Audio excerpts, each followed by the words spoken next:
Programme वही सही है, कुछ कमी ज़्यादा नहीं हो सकती है। इस बात को ज़हन में रखिए क्योंकि तालीम से जुड़ा हुआ मामला है, इसलिए उनके जो नक्शा आप जो देख रहे हैं, ये भारत का जो नक्शा है, यहाँ से 150 साल पहले लगभग पाकिस्तान, बांग्लादेश, ऊपर से अफगानिस्तान, कुछ रंगून का हिस्सा, ये सब अखंड भारत कहलाता था। लेकिन इस अखंड भारत पे जब अंग्रेजों ने हुकूमत की तो वो पूरे के पूरे जितने भी यहाँ थे उनकी अगर तादाद आपको बताऊँ या आपको मालूम भी होगा, वह मुश्किल 6 से 7 हज़ार थी। 6 से 7 हज़ार अंग्रेजों ने जब हिंदुस्तान में हुकूमत की तो उस वक्त हिंदुस्तान की आबादी लगभग 13 करोड़ थी और उनके हुकूमत करने वाले मुश्किल से 6 से 7 हज़ार थे और उस वक्त इतना बड़ा अखंड भारत था। तो मैं बताना ही चाह रहा हूँ कि किसी भी प्रोग्राम की शुरुआत जब होती है, कोई अच्छा काम किया जाता है, उस सिलसिले में अगर चलते हुए काम को आगे बढ़ाया जाता है तो लोगों की तादाद बहुत कम होती है, बहुत कम लोग उसका हिस्सा बनते हैं और इब्तिदा में यही होता है। अच्छे काम की शुरुआत करने के लिए बहुत मुश्किल से, चाहे वो स्टूडेंट हो, सरपरस्त हो, इंतजामिया हो, ये मशक्कत करने के बाद भी अगर जोड़ ना पाए आवाम को, इससे मायूस होने की जरूरत नहीं है। अखंड भारत में जब 6 हज़ार चला सकते हैं तो आप लोगों में जो मौजूद है, इतनी बड़ी तादाद में यहाँ हमारी आबादी होने के बावजूद भी ये जो चंद आए हैं, ये आगे चल के अगर इनको तराशा जाए तो यही हीरे बन सकते हैं। तो कभी भी कमी से मायूस नहीं होना चाहिए। किसी खास तौर से तालीम के प्रोग्राम के लिए जब कोई शुरुआत होती है तो कभी मायूस नहीं होना कि इतने कम लोग आ रहे, इतने आ रहे। हमने जो प्रोग्राम किए थे या हम जब क्लासेस चलाते थे तो हमारी क्लास में 2 बच्चे रहते थे कभी कभी। हमने यहाँ सिलसिला कभी रोका नहीं, कभी मायूस नहीं हुई। आज अल्हम्दुलिल्लाह हमने 5,000 से ज़्यादा बच्चों को जो है तो UKC की इब्तदाई मालूमात दी है, जिसमें से 500 ऐसे बच्चे हैं जो जुड़े हुए हैं इससे और मेहनत कर रहे हैं। 2 बच्चे कामयाब हो चुके हैं, 100 बच्चे अभी जुड़े हुए हैं। आने वाले 5 जून को हमारे लगभग 70 से 80 बच्चे एग्जाम देंगे। ये सिलसिला 10 साल में जो बड़ा है, तनावर तरफ बनते जा रहा है, उसकी शाखें टूटती जा रही है, तो सिलसिला ये हमारा है। तो तादाद कभी मायने नहीं रखती है, क्वांटिटी मायने नहीं रखती है, क्वालिटी मायने रखती है। तो आप लोग वो क्वालिटी का हिस्सा है जो यहाँ आ जाए। और सबसे बढ़ के इम्पोर्टेंट चीज़ ये है कि आप जब यहाँ आए हैं तो कुछ ना कुछ जहन में लेके आए होंगे, हमें क्या बनना है, हम क्या बनना चाहते हैं। अगर ब्यूरोक्रेट बनना चाहते हैं तो ये समझ लीजिए कि आप स्कूल की बागडोर हाथ में ले लेंगे। तो तादाद कमी रहती है लेकिन सामान पूरे मुल्क में यही होगा। तो इसको जहन में रखिए, तादाद मानी नहीं रखती है, मायूस होने की जरूरत नहीं। क्योंकि मैंने भी जब आज से 10-11 साल पहले UPSC की तैयारी के बारे में सोचा था, UPSC कैसे की जाती है, इस सिलसिले में कोशिश की थी, तो मैं अकेला था। अब मेरा बेटा यूनिवर्सिटी की जो IRS बन चुका है, 2017-18 की बैच का स्टूडेंट है, इसका दोस्त उसके हमारे पहली बैच का स्टूडेंट शेख सलमान, ये जब बन चुका है तो मेरी बहुत हिम्मत बढ़ गई है। तो इससे ये महसूस हो सकता है कि मुस्तकिल मिजाजी से काम किया जाए तो नताइज जरूर आते हैं, फल जरूर लगते हैं। तो मैंने भी इब्तिदाई दौर में जब कोशिश की थी और UPSC के ताल्लुक से जब मालूमात हासिल करना चाहिए थी औरंगाबाद जैसे बड़े शहर में, तो मुझे सिवाय मायूसी के कुछ हाथ नहीं आया। बेटा मेरा इंजीनियर बन चुका था, MBA करने के लिए कनाडा जाना चाहता था, मैं कनाडा भेजना नहीं चाहता था उसको। तो मैंने उसको कहा कि MBA अब आप M.Tech कीजिए। अब इत्तेफाक ये कहना चाहिए कि M.Tech की सीट अवेलेबल नहीं थी औरंगाबाद में, बल्कि महाराष्ट्र में नहीं थी, वो फूड टेक्नोलॉजी में उसने MBA किया था। तो मैसूर यूनिवर्सिटी में उसको सीट मिल रही थी। जब ये सवाल आया कि उसको शहर भी छोड़ना है, स्टेट भी छोड़ना है, तब मैंने उसके सामने तकलीफ रखी कि तुम UPSC करो। तो इंजीनियर बच्चे ने कहा भाई UPSC के बारे में मुझे बहुत मामूली सी मालूमात है, IAS IPS बनते हैं, ऐसा एग्जाम होता है, इससे ज़्यादा ना उसको मालूम था ना मुझे मालूम। अब हमने जब तलाश करना शुरू किया कि UPSC करने का तरीका सलीका क्या है, हिकमत अमली क्या इख्तियार करनी चाहिए, तो हमको हमारे शहर में वो मुश्किल 2 लोग थे जिन्होंने सिर्फ ये बताया था कि ये रास्ता है, तरीका सलीका नहीं बताया। और बाकी जिन लोगों से मैं 3 महीने तक मालूमात करने के लिए घूमता रहा मेरे शहर में, तो मुझे यही जवाब मिला, मेरा साथ में बेटा भी रहता था, मुश्किल है, महंगा है, हमारे साथ तासुब होता है। 2 बताने वाले की हो सकता है ये तरीका है और बाकी के 70-80 बताने वाले की मुश्किल है, महंगा तासुब होता, तो जाहिर बात है इंसान तो मायूसी हो जाएगा जब उसको तो कोई मालूमात नहीं है। 3 महीने की जद्दोजहद के बाद भी हमें कुछ पता नहीं चला, क्योंकि मेरे दोस्त थे मुबारक काबड़ी माहिर तालीम है, यहाँ भी आके गए हैं कुछ प्रोग्राम के सिलसिले में। मैंने कुछ उनसे मालूमात सीख कर अपने बेटे को बोला तुम्हारे बेटे को मेरे पास भेजो, पहले मैं चेक करता हूँ उसका आई क्योंकि वो इस लेवल का है कि यूपीएससी कर ले। मैंने वहाँ भेजा उसको, उनका जवाब आया अल्हम्दुलिल्लाह बच्चे में मेहनत करने की आदत है। तो यूपीएससी कोई ब्रिलियंट बच्चे को नहीं चाहता है, यूपीएससी भी कोई ब्रिलियंट बच्चा ही पास नहीं होता है, मेहनत करने वाला पास होता है। उनकी जिद्दी बच्चा जो खेल के मैदान में उतरता है, मैं हारा तो हारा खेलूंगा, खेल के हारूंगा चलता है, ऐसे बच्चे कामयाब होंगे, इनकी तादाद ज़्यादा है। जब वहाँ से मुझे दूसरा जवाब आया तो साथ साथ मुबारक काबड़ी का ये भी मशवरा आया कि औरंगाबाद में तो ना माहौल है ना यहाँ लोगों का जहन है, कुछ नहीं है, आपको औरंगाबाद छोड़ना पड़ेगा। तो मैं औरंगाबाद छोड़ के पूना गया अपने बच्चे के साथ। पूना में घूमता रहा, कई इदारों में घूमने के बाद एक इदारे में उसका एडमिशन करवाया 2012 में यूपीएससी की तैयारी के सिलसिले में। 4 महीने जब वहाँ तैयारी की, अभी इस बीच में और जितनी करता रहा कि और अच्छी मालूमात मुझे कहाँ मिल सकती है। तो हमारे शहर में एक बहुत सोशल वर्कर रहे हुए सैयद कर्नल गुरबख्श नहेरी, बहुत बड़ी शख्सियत मिलिट्री में थे। उनसे जब मैंने जिक्र किया कि मेरे बच्चे को मेरी पुणे में छोड़ के आया हूँ, यूपीएससी की तैयारी कर रहा है, तो उन्होंने कहा भाई मुझे मिलाइए बच्चे। मैंने जो बच्चे को उनसे मिलाया, उन्होंने इस कदर उसको मोटिवेट किया कि बच्चे ने पक्का इरादा कर लिया कि मैं आपको छोड़ूंगा नहीं इसको। साथ ही साथ कर्नल मेहरी साहब ने मुझे एक विजिटिंग कार्ड दिया, कहा आप दिल्ली जाइए। दिल्ली में अलीगढ़ मुस्लिम यूनिवर्सिटी के वाइस चांसलर सैयद हामिद साहब जो HSC हमदर्द स्टडी सर्कल बोल के इदारा उसके हुए रवा थे और IAS ऑफिसर भी रह चुके हैं, ये आपकी और बेहतर रहनुमाई करेंगे। फिर मैं दिल्ली चला गया।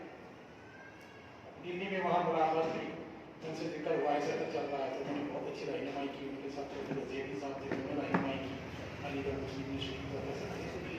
तो ये सिलसिला में 8 महीने तक घूमता रहा, यूपीएससी किस तरह की जाती है, क्या तरीका होना चाहिए, क्या हिम्मत अपनी क्या करना चाहिए। तो मुझे पता चला कि यूपीएससी का मुश्किल है ना महंगा है ना नासुक है। सिर्फ एक ही चीज़ है इसमें कि हम इसमें शरीक नहीं होते, हम इसका हिस्सा ही नहीं बनते, इसीलिए हमारी तादाद इसमें ना और दूसरी कोई वजह नहीं है। दूसरी कोई वजह नहीं है इसकी कि दूसरे बच्चे ज़हीन होते, दूसरों के बच्चे पास सहूलतें हैं, उनके पास सदभाव है, अवेयरनेस है, ये सब बातें सेकेंडरी है। फर्स्ट क्या है आपका इसमें पार्टिसिपेट करना। और हमारा पार्टिसिपेट के मामले में ये हाल है कि शायद आपके पास है औरंगाबाद ये कि मुसलमानों में शायद ही किसी ने इसमें हिस्सा लिया होगा इस एग्जाम में, या उसके पास मालूमात होगी। जहाँ तक मैंने मालूम किया पिछले 2 रोज में मुझे पता चला कि मैं यहाँ से इस की कोशिश कभी नहीं हुई है, ये पहली कोशिश है। तो मैं जो 2 बजे कल अपना प्रोग्राम कैंसिल कर चुका था, मेरा बैग खोल के सब रख चुका था, मेरे और 2 साथी जो आने वाले थे यहाँ पर थोड़ी सी गलतफहमी की वजह से हमने अपने अपने कामों में चले गए। अचानक के 5:45 बजे मुझे पता चला कि प्रोग्राम होने वाला है और 15 से 20 मिनट की तैयारी में जैसी भी हालत है उसके बाद यहाँ निकल गए और 3-4 बजे करीब रात में पहुँचे सफर करने के बाद। तो ये मशक्कत जो होती है ये इंतजार में होती ही है प्रोग्राम के लिए। तो मेरी इंतजामिया से ये गुजारिश है जो इसके पीछे है, जो इसके सामने है, जो स्टेज में है, जो मौजूद है, कभी मायूस मत होना। अच्छे काम की इब्तिदा इसी होती है।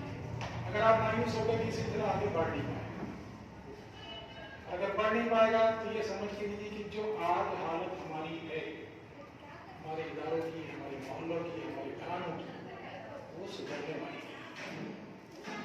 उसको सुधारने के लिए जो मालूमात चाहिए, जो जज्बा चाहिए, जो कानूनी ताकत चाहिए, जो कलम की कुर्सी की ताकत चाहिए, वो ताकत मुसलमानों के पास है ही नहीं, ना के बराबर। उसकी अगर मैं मिसाल दूँ कि हम लोग इसमें कितना हिस्सा लेते हैं, तो यूपीएससी एग्जाम के फॉर्म लगभग 10 लाख लोग भरते हैं प्री एग्जाम के, लेकिन एग्जाम देने के लिए सेंटर के ऊपर 45 से 46% ही आते हैं, यानी 4.5 लाख या 4 लाख ही आते हैं। उसमें से सिंसियर जो रहते हैं वो 30 से 35 हज़ार रहते हैं। तो लगता क्या है 10 लाख लोग फॉर्म भर रहे हैं, 1000 सीट है और मैं मुसलमान, यानी 9,999 के बाद मेरा नंबर आएगा। तासुब भी होता है, महंगा भी मुश्किल भी, बस यही हमारी हिम्मत टूट जाती है बगैर किसी के इंक्वायरी करेंगे, बगैर कोई मालूमात लिए कि ये वाकई में मुश्किल है, महंगा है, तासुब है। बस हम सुनी सुनाई बातों के ऊपर इस पर अमल करते हैं और हमने इस सिलसिले को छोड़ देते हैं। जबकि यूपीएससी में हमारा परफॉर्मेंस का हाल ये है कि 4,000 बच्चे मैक्सिमम आज तक यूपीएससी का एग्जाम में बैठे हैं। हर साल जो एग्जाम में बैठते हैं तो हमारी तादाद 4.5 लाख में सिर्फ 4 लाख कितनी है? 4,000 में 150 ज़्यादा बोल रहा हूँ। ये 2020 का बोल रहा हूँ रिकॉर्ड। 4,40,000 बच्चों ने एग्जाम दिया पूरे इंडिया से, दीगर बरादरान ने वतन ने। हमारी तादाद उसमें 4 लाख को भी 4,000 को भी 150 कम थी। तो कितने क्वालिफाई हुए उसमें? 49 क्वालिफाई हुए। सोचिए आप बात को, दीगर बरादरान ने वतन कोई 70,000 बैठता है, कोई 2.5 लाख बैठता है, कोई 20,000 बैठते हैं। जिनकी आबादी आधा परसेंट है वो 20,000 बैठते हैं यूपीएससी के एग्जाम में, और हमारी आबादी 20% है, हम 4,000 बैठते हैं। आपने कभी नहीं सुना होगा कि किसी ने हमको यूपीएससी करने से रोका। कोई एक भी मुझे नहीं बता सकता यहाँ पर कि किसी हुकूमत ने, किसी तंजीम ने, किसी दुश्मन ने ये कहा हो कि भाई आप यूपीएससी नहीं कर सकते। कोई भी नहीं बता सकता, बताएगा भी नहीं, इसलिए कोई बोलता भी नहीं। बस हम कंफर्ट जोन छोड़ना नहीं चाहते। हमारे सर पर बच्चों के सरपरस्त के हमारे जो बुजुर्ग के बड़े वो सबर और हिम्मत करते ही नहीं। अगर मैं भी आज से 10 साल पहले ये सबर और हिम्मत में काम नहीं लेता और इस सिलसिले को छोड़ देता तो बहुत मन की तरीके में आपके सामने होता भी नहीं बात करने के लिए, ये दलील के साथ बातें बताने के लिए। क्योंकि 4 अटेम्प्ट करने के बाद, 6 साल मुकम्मल होने के बाद, चौथे अटेम्प्ट में भी जब मेरा बेटा फेल हो गया तो उसकी तरफ से ये आया था जवाब कि बाबा बहुत थके हुए हैं, बहुत देर हो गई है, 6 साल से पढ़ रहा हूँ, मैं अब गैप दे देता हूँ, अभी 2 अटेम्प्ट बाकी थे। तो उस वक्त मैंने उसको हिम्मत दिलाई, उसकी जहन से आदि की तुम्हारे पास 2 अटेम्प्ट बाकी है, तुम 6 अटेम्प्ट तक एकदम तो कामयाब होना नहीं होना अल्लाह के हाथ में है, और मैं तुम्हारे साथ हूँ। उसकी हिम्मत अफजाई की, फिर भी थोड़ा सा मायूस लगा तो मैंने कहा एक काम और करो कि तुमने जो एग्जाम दिए हैं, रिजल्ट जो आएगा इसका तरीका सारे पेपर होने के बाद, इंटरव्यू होने के बाद 10-15 दिन के बाद रिजल्ट आता है कि किसको कितने नंबर मिलेंगे। वो रिजल्ट देख लो, और रिजल्ट देखने के बाद आपको पता चलेगा कि आप कितनी दूर है।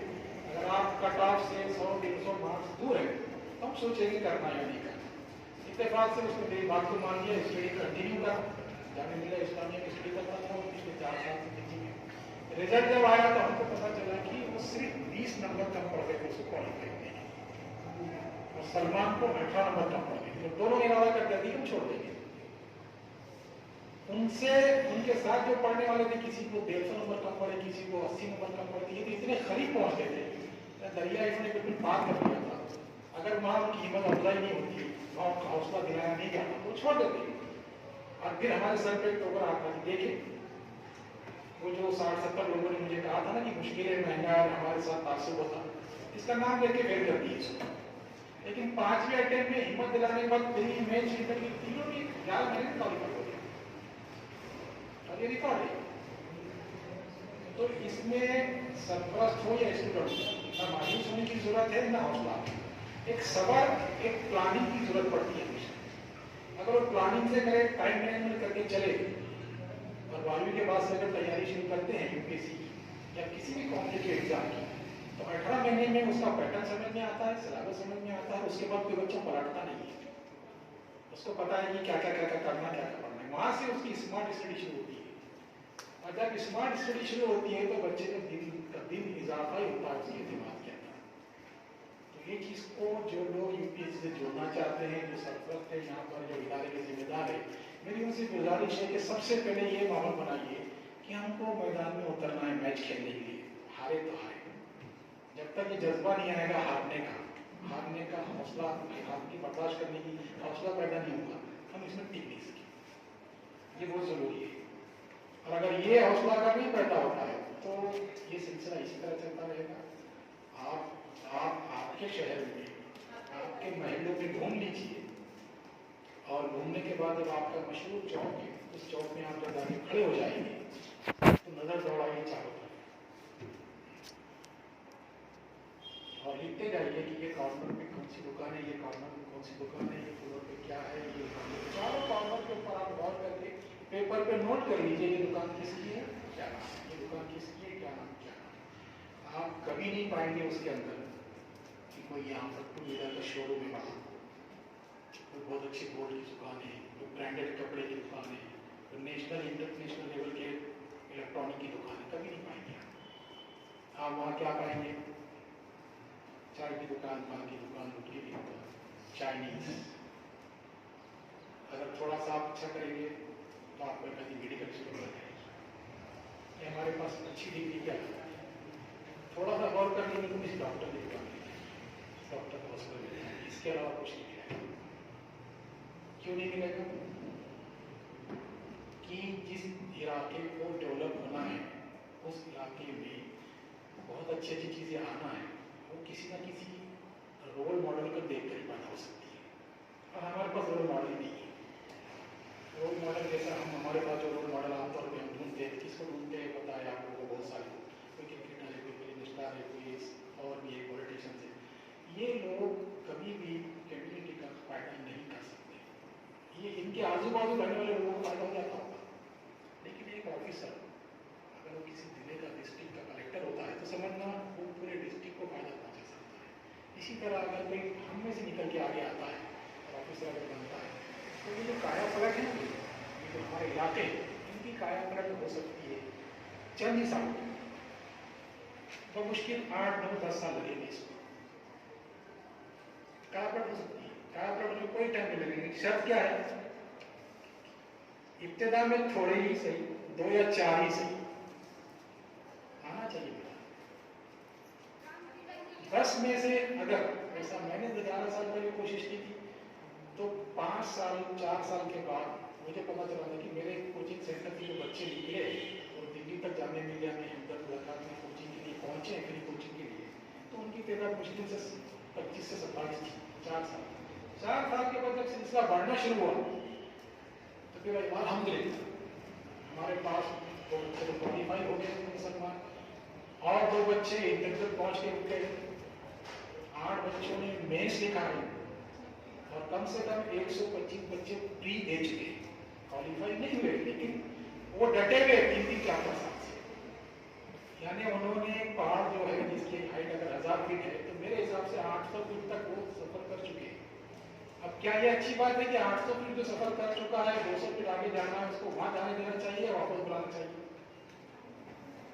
दिमाग तो ये बोलता है कि 200 फीट तो बचा चल जाएगी, लेकिन उसको 3-4 साल लगे और 200 फीट पार होना कोई बड़ी बात नहीं रहती है। 3 या 4 अटेम्प्ट के बाद बंदा निकल ही जाता है। जो प्लानिंग करनी चाहिए, जो हिम्मत अमली इख्तियार करना चाहिए, वो एक्सपर्ट ही बता सकते हैं जो यूपीएससी में जुड़े हुए कई सालों से। आमतौर पर हमारे पास जो हो रहा है, एक्सपर्ट के बजाय हमारे बच्चे नेट के ऊपर, इंटरव्यू के ऊपर या अपने इंटरव्यू देख लेते हैं, वीडियो देख लेते हैं, यूट्यूब देख लेते हैं और वो करते हैं कि हम यूपीएससी की तैयारी कर रहे हैं। कहाँ पढ़ रहे हैं? सेल्फ स्टडी कर रहे हैं। सेल्फ स्टडी यूपीएससी के करने का मतलब ये होता है कि आपने अपनी कश्ती को समंदर में उतार दिया, उसमें वो कंपास नहीं तो डायरेक्शन दिखाना है, मगर कंपास के आप उतर गए समंदर में, अब कश्ती समंदर के अलावा वो हवा दे, वो जिधर चाहे लेके जाए, आपको डायरेक्शन ही नहीं मालूम कि किधर जा रहे हैं। ऐसा होता है सेल्फ स्टडी करना। तो बड़ा मेहरबानी इसको ध्यान रखिए, सेल्फ स्टडी मत कीजिए, किसी भी अच्छे सेंटर में ज्वाइन कीजिए, वहाँ पर अगर 2-3 साल से कराते चले गए लेक्चर रोज होते हैं तो वहाँ से आपको रहनुमाई मिल जाएगी। बगैर रहनुमाई की मत कीजिए। बगैर रहनुमाई करने का अंजाम क्या होता है?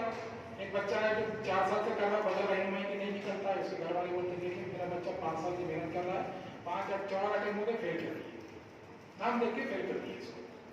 जबकि असल चीज क्या रहती है? सही डायरेक्शन से नहीं जाता है। अगर डायरेक्शन से जाता तो 3-4 अटेम्प्ट निकल जाता है। तो ये भी बात का ध्यान रखिए। उसके अलावा आपको जो बात ध्यान में रखनी है, इब्तिदाई तालीम और कोचिंग सेंटर आपको लेना है, तो सबसे पहले मैं इसके फायदे बता देता हूँ आपको चंद मिनट के अंदर। जब मेरा बेटा यूपीएससी क्वालिफाई हुआ तो उनको 3 महीने तक अल्टीमेट कम, जब तक वो रहा, जब ज्वाइन करने की ट्रेनिंग के लिए जब तक गया नहीं हो, तो ट्रेनिंग को जाने के 1 महीने के बाद भी हमारे पास अपॉइंटमेंट इतने थे कि किसी को तो आगे वाले महीने की डेट देने का भी वक्त नहीं था कि भाई उनको बुलाइए, सलमान को बुलाइए, हम उनका इस्तेमाल करना चाहते हैं, कुछ बच्चों को प्रोग्राम लेना चाहते हैं। बोले महाराष्ट्र से 3 महीने कम पड़े, उनका जब ट्रेनिंग के लिए आगे डेट किया आपको अब जाना है ट्रेनिंग के लिए मसूरी, तब जाके सिलसिला थमा। लेकिन आज भी अगर वो वापस आते हैं तो लोग डिमांड करते हैं कि आज हमारे पास इनका प्रोग्राम, यानी आप एक सेलिब्रिटी बन जाती है, एक रोल मॉडल बन जाती है। उनको देखकर कई बच्चों ने, कई पेरेंट्स ने अपने बच्चों को लाके मेरे पास छोड़ दिया कि हमको यूपीएससी कराना है हमारे बच्चे। अरे बच्चा क्या कर रहा है, 8th स्टैंडर्ड में, अभी 4 दिन पहले तो काफी साहब आगे अपने बच्चों को लेकर 4th क्लास में बोलने लगे भाई मुझे इसको आगे बुलाना है, आप कुछ नहीं। उन्होंने कहा इसका सिलसिला 12वीं के बाद शुरू होता है, अब 10th के बाद लेके आइए। तो लोगों में ये फीलिंग आ गई है। तो कोशिश अगर यहाँ से होती है और यहाँ से कोई रोल मॉडल पैदा होता है तो ये सिलसिला यहाँ भी शुरू हो जाएगा। कोई 10th में आ जाएगा, कोई 8वीं से आ जाएगा, कोई 12वीं से बच्चों को लाएगा कि हमको यूपीएससी कराने का। उसके फायदे इतने हैं कि अगर मैं आपको ये बात कहूँ कि भाई आपको इसमें क्या मिलता है, तो एक ऐसी शनाख्त मिलती है आपको कि जब आप यूपीएससी करने के बाद जब आप ट्रेनिंग के लिए ज्वाइन करते हैं तो ट्रेनिंग के दौरान में आपको जो IAS, IPS, IRS और IFS 4 ऊपर के टॉप की कैटेगरीज हैं, उनकी ट्रेनिंग लवासमा में होती है मसूरी के अंदर। तो अब अंदाजा लगाइए ये करीब करीब 400 बच्चे रहते हैं। ये पिछले 2 साल से तो साथ में रहते हैं, साथ में स्टडी करते हैं, साथ में उठते बैठते खेलते कूदते हैं, तो कितने ताल्लुकात हो जाते हैं। कोई 2 साल अब किसी के साथ रहे तो कितनी आपस में जान पहचान जाती है। ये जब पास होने के बाद ये 400 बच्चे जब रहेंगे तो जाहिर बात जान पहचान तो हो जाएगी इनसे। आपको जान पहचान का मकसद ये होता है कि ये कोई आम लोग तो है, ये आगे चल के बड़े बनने वाले, ये हिंदुस्तान की हर स्टेट में हर जिले के बड़े बड़े प्रोफेसर बनने वाले हैं। तो अब आप गौर कीजिए, जब कभी ये 8 से 10 साल में किसी डिस्ट्रिक्ट के कलेक्टर कमिश्नर बनते हैं और आप में से कोई कामयाब होता है, वो भी इसके साथ ट्रेनिंग लेता है 2 साल की, भारत दर्शन को घूमता है, तो 2 साल की ट्रेनिंग में वो शख्स अगर ये कहे क्वालिफाई होने वाला है ट्रेनिंग देने वाला है कि ये 300 बच्चों का जो ग्रुप है, ये 300 बच्चे मेरे दोस्त हैं, 300 से 350, और ये कामयाबी की मिसाल के तौर पे 2018 में मेरा बेटा और सलमान जो भी उस ग्रुप के उस साल के बच्चे कामयाब हुए थे, वो अगर हमसे ये कहे कि 2028 में ये 350 बच्चे 350 जिले हिंदुस्तान के डिस्ट्रिक्ट है 350, उसके कलेक्टर और कमिश्नर बनेंगे, पुलिस कमिश्नर बनेंगे, कलेक्टर बनेंगे, अगर महानगर पालिका है म्यूनसिपल कॉर्पोरेशन तो उसके ऑफिसर बनेंगे, तो आपको कैसा महसूस होगा? आप में से कोई बच्चा के लिए खड़े रहकर बोले कि आधे हिंदुस्तान के कलेक्टर कमिश्नर मेरे दोस्त हैं, महसूस कीजिए। आधे हिंदुस्तान के कलेक्टर कमिश्नर मेरे क्लासमेट है, हमने साथ में खाना खाया, हमने साथ में खेले, हमने साथ में स्टडी की, हमने साथ में भारत दर्शन किया। और वो शख्स बोले 8-9 साल के बाद कि आधे हिंदुस्तान के कलेक्टर कमिश्नर मेरे दोस्त हैं, कैसा लगेगा? जरा गौर कीजिए। और यहाँ पर हमारा परसेंटेज 1 है, कितना है? आबादी के हिसाब से होना चाहिए था 16, और जिनकी आबादी आधा % है उनका परसेंटेज 20 है। इसके ये 350 में वो 20% है, और जिनकी आबादी 20% है वो 1%। ये ज़हनों में रखिए आप बात। मसाइल का जो हल निकलना है वो ये लाइन से ज़्यादा निकल सकता है। अगर हम इस लाइन को इख्तियार करते नहीं है तो ये मसाइल का अंबार बढ़ते ही जाएगा। इसकी एक छोटी सी मिसाल मैं आपको देता हूँ। बहुत चल रहा है इस वक्त हिजाब का मामला। हिजाब असल में वो स्कार्फ है, उसको मीडिया ने हिजाब बना दिया, हिजाब काटा होता है, स्कार्फ बांध दिए लड़कियाँ, ऐसे मामले में उसको नहीं। अगर स्कार्फ के मामले में हमारे पास, मैं महाराष्ट्र की बात कर रहा हूँ, ऑन ड्यूटी इस वक्त ऑन ड्यूटी के सवाल के ऊपर मैं आपको थोड़ी देर में आता हूँ, उससे पहले थोड़ी सी जनरल नॉलेज आपकी चेक करता हूँ, क्योंकि आप जिस मकसद के लिए आए तो मकसद आपके पास वो IQ है या नहीं है, आप उस लाइन में सोचते हैं करते नहीं है। तो मैं थोड़ी सी उसको मामले से बदल करके आपके सामने एक बात आपसे एक सवाल करना चाहता हूँ। 3 सवाल बहुत छोटे हैं जो आपके उद्देश्य से या लातों से ताल्लुक रखते हैं। मैं आप लोगों से जानना चाहूँगा, इसमें से कौन ऐसे बच्चे जो 12th पास है, ग्रेजुएशन कर रहे हैं? काफी थोड़ा उच्चार उठाइए। अब ये बच्चे, इनसे मैं ये 12th पास जो हो गए खास 19 फर्स्ट ईयर में, उनसे मैं बहुत छोटे छोटे सवाल हैं जो आप 99% बता दें। हमारे महाराष्ट्र स्टेट का चीफ मिनिस्टर को गर्ल्स में महाराष्ट्र का चीफ मिनिस्टर कौन है, उसको 100 रुपये इनाम दिया। बताइए आप। ठीक है, आइए यहाँ।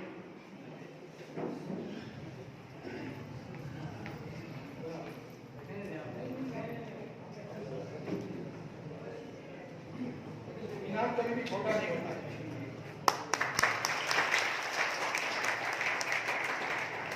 नंबर 2, दूसरा सवाल, ये वही ग्रुप से है जो फर्स्ट ईयर में है कि हमारे पास फिल्म इंडस्ट्री बहुत मशहूर है, इसमें 3 खान बहुत मशहूर है, किसी एक खान का नाम बताइए। नहीं बताइए, आइए।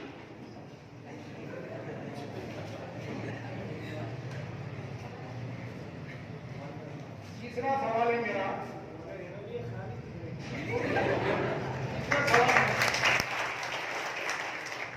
थोड़ा सा बोल हो गए थे। तीसरा सवाल मेरा वही ग्रुप से जो फर्स्ट ईयर में है या सेकंड ईयर में, कि हिंदुस्तानी क्रिकेट टीम में फास्ट बॉलर किसी एक बॉलर का नाम है।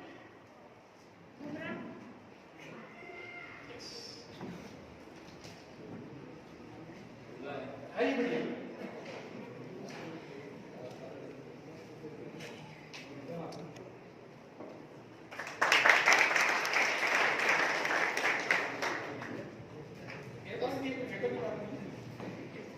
अब मैं आपको आपकी जनरल नॉलेज टेस्ट कर रहा हूँ। मैं आपको दूसरे सवाल पे आता हूँ। जो ग्रेजुएट हो चुके बच्चे मुझसे, आपका डिस्ट्रिक्ट कलेक्टर, ये तो ये जिला है, ये तालुका है, इसका कलेक्टर जो अपने लातूर का डिस्ट्रिक्ट कलेक्टर का नाम बताइए। आइए बेटी, क्या नाम है बताइए, मेरे नाम तो सही है।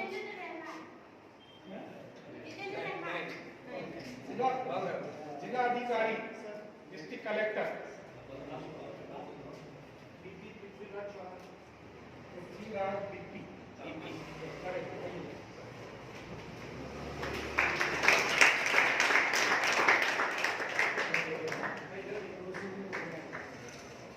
चलिए वही ग्रुप से जो ग्रेजुएट हो चुके हैं, फाइनल ईयर में है या ग्रेजुएट हो चुके हैं, उनसे सवाल है।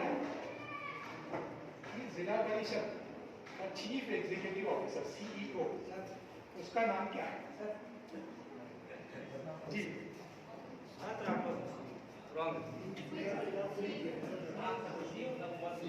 चीफ एग्जीक्यूटिव ऑफिसर जेडपी इसका इंतजामिया जिला परिषद का चीफ सेक्रेटरी, जो भी है जिला CEO chief executive officer of Latur.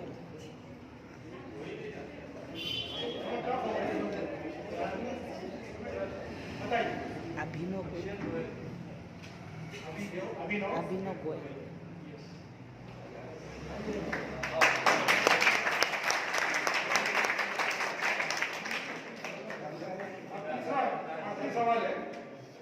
तीसरा आखिरी सवाल है कि हमारे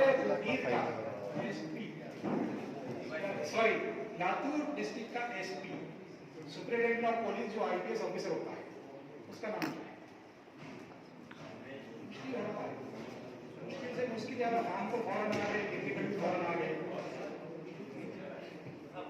क्या बोले? यस,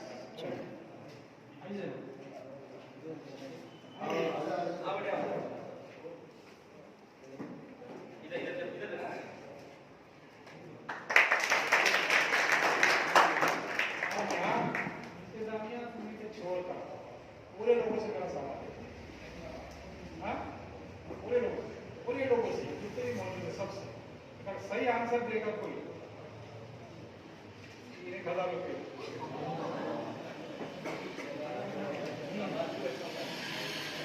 मुझे मालूम है ये भी जीतने वाला नहीं, इसलिए 1000 रुपये। महाराष्ट्र में 3 सवाल का एक ही सवाल है। महाराष्ट्र में एट प्रेजेंट 320 या 330 आईएएस ऑफिसर ऑन ड्यूटी है। कितने? किसी को मालूम है? हमारी आबादी 2 करोड़ के आसपास है।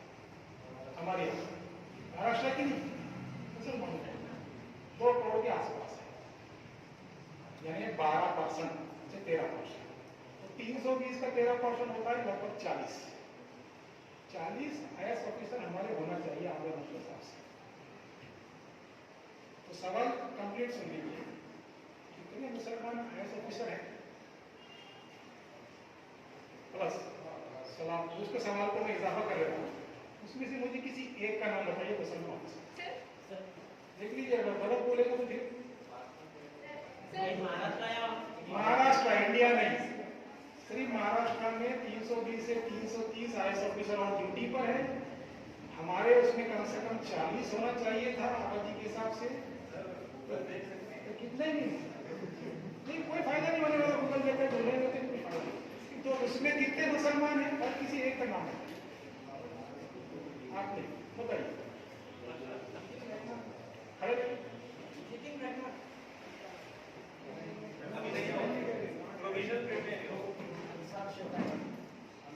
सर महाराष्ट्र के है, हमारे स्टूडेंट है, लेकिन वो बंगाल में ड्यूटी पे है, समझ लेना। महाराष्ट्र की बात है, महाराष्ट्र के जो ये पिछले 6 साल में 9 ऑफिसर पानी पड़े, मैं नाम बताता हूँ क्या, बताइए। कोई बता रहा है कि वापस जेल में चले जाएंगे?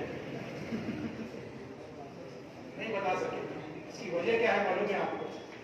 ये हमारे लिए बहुत गौर फिक्र, फायदा नहीं, ऑन ड्यूटी नहीं, ट्रेनिंग पे 58 रैंक है ना, ड्यूटी पर है, वो ट्रेनिंग ले रहे आवाज नाम से 320 या 330 IAS ऑफिसर ड्यूटी पर है, जो पूरे महाराष्ट्र का इंतजामिया संभाले हुए है। उसमें हमारे 40 होना चाहिए, और बहुत इंतहाई शर्मिंदगी और अफसोस के साथ बता रहा हूँ, 99% मेरा जवाब सही है, 0, इसीलिए मैंने आजाद नहीं। सोचिए, गौर कीजिए, हम 2 करोड़ है और हुकूमत महाराष्ट्र को ये बताने वाला क्यों नहीं है कि हमारी औरतें, हमारी बेटियां हिजाब क्यों पहनती है, इसकी क्या अहमियत है,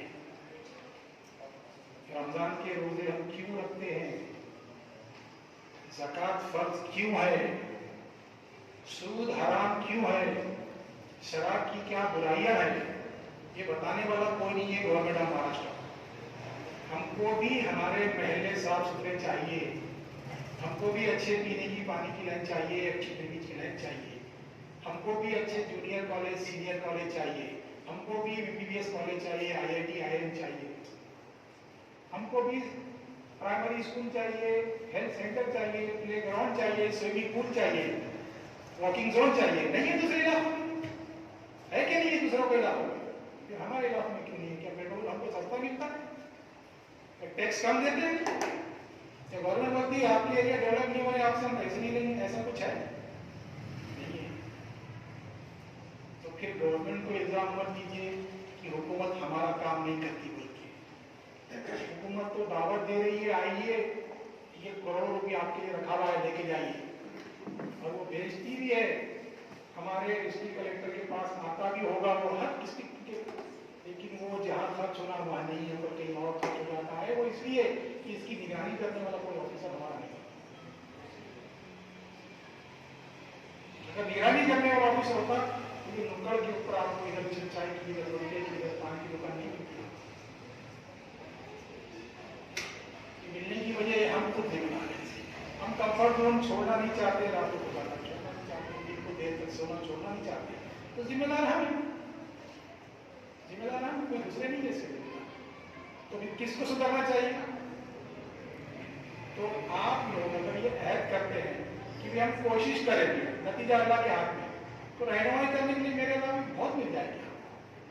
खाली आपकी तरफ से शुरुआत होनी चाहिए, हाँ हम करना चाहते हैं, और सरपरस्तों की तरफ से ये एक उनके तरफ से अपने आप में उन्होंने अपने आप से वादा करना चाहिए कि मेरा बच्चा अगर इस लाइन में जा रहा है तो मैं 3, 4, 5, 6 साल 4-5 अटेम्प्ट तक उसके पीछे दीवार की तरह खड़ा रहूंगा, उसकी जरूरतें पूरी करूंगा, उसकी हिम्मत अफजाई करूंगा। अगर आज से यहाँ के लोग अगर शुरू करते हैं तो मेरा दावा है 2026-27 में यहाँ से रिजल्ट निकल जाएगा।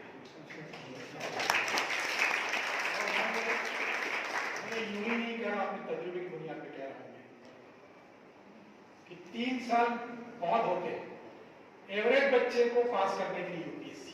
शर्त ये है कि उसने 3 साल, अगर पहले महीने में 4 घंटे स्टडी कर रहा है तो दूसरे महीने में 4.5, वो बढ़ते ही जाना सिलसिला, साल भर के अंदर वो 10 से 12 घंटे की स्टडी पे आ जाना, एवरेज 8 घंटे की स्टडी पे आ जाना। इसके लिए हमको कुछ नहीं करना पड़ेगा, एक पैसा जेब से नहीं खर्च करना पड़ेगा, सिर्फ रातों को जागना छोड़ना पड़ेगा। शादी में अगर जाना है तो मेहंदी लगाने की तैयारी खत्म करना पड़ेगी, बाजार में घूमना बंद करना पड़ेगा। हमारे जो दोस्त हैं, जो उनके दोस्तों की शादियां होती है तो वही भी 3-3 दिन लगना बंद करना पड़ेगा। मेरे पास 1 साल पहले एक बच्ची आई, एग्जाम जो एंट्रेंस एग्जाम दी थी, बेहतरीन नंबर दी, और फीस भरने के टाइम पे माँ को लेके आ गई। माँ कहने लगी कि सर हमारे पास इतनी फीस नहीं है, हम फीस नहीं दे सकते, फीस कम कीजिए। मैंने कहा फीस तो इतनी कम है कि इससे गुंजाइश नहीं की जाती। तो कहने लगे अब तो इंस्टॉलमेंट दीजिए। मैंने कहा आप क्या इंस्टॉलमेंट चाहते हैं, दरखास्त लिखकर दीजिए, दरखास्त लिखिए कि आप क्या चाहते हैं।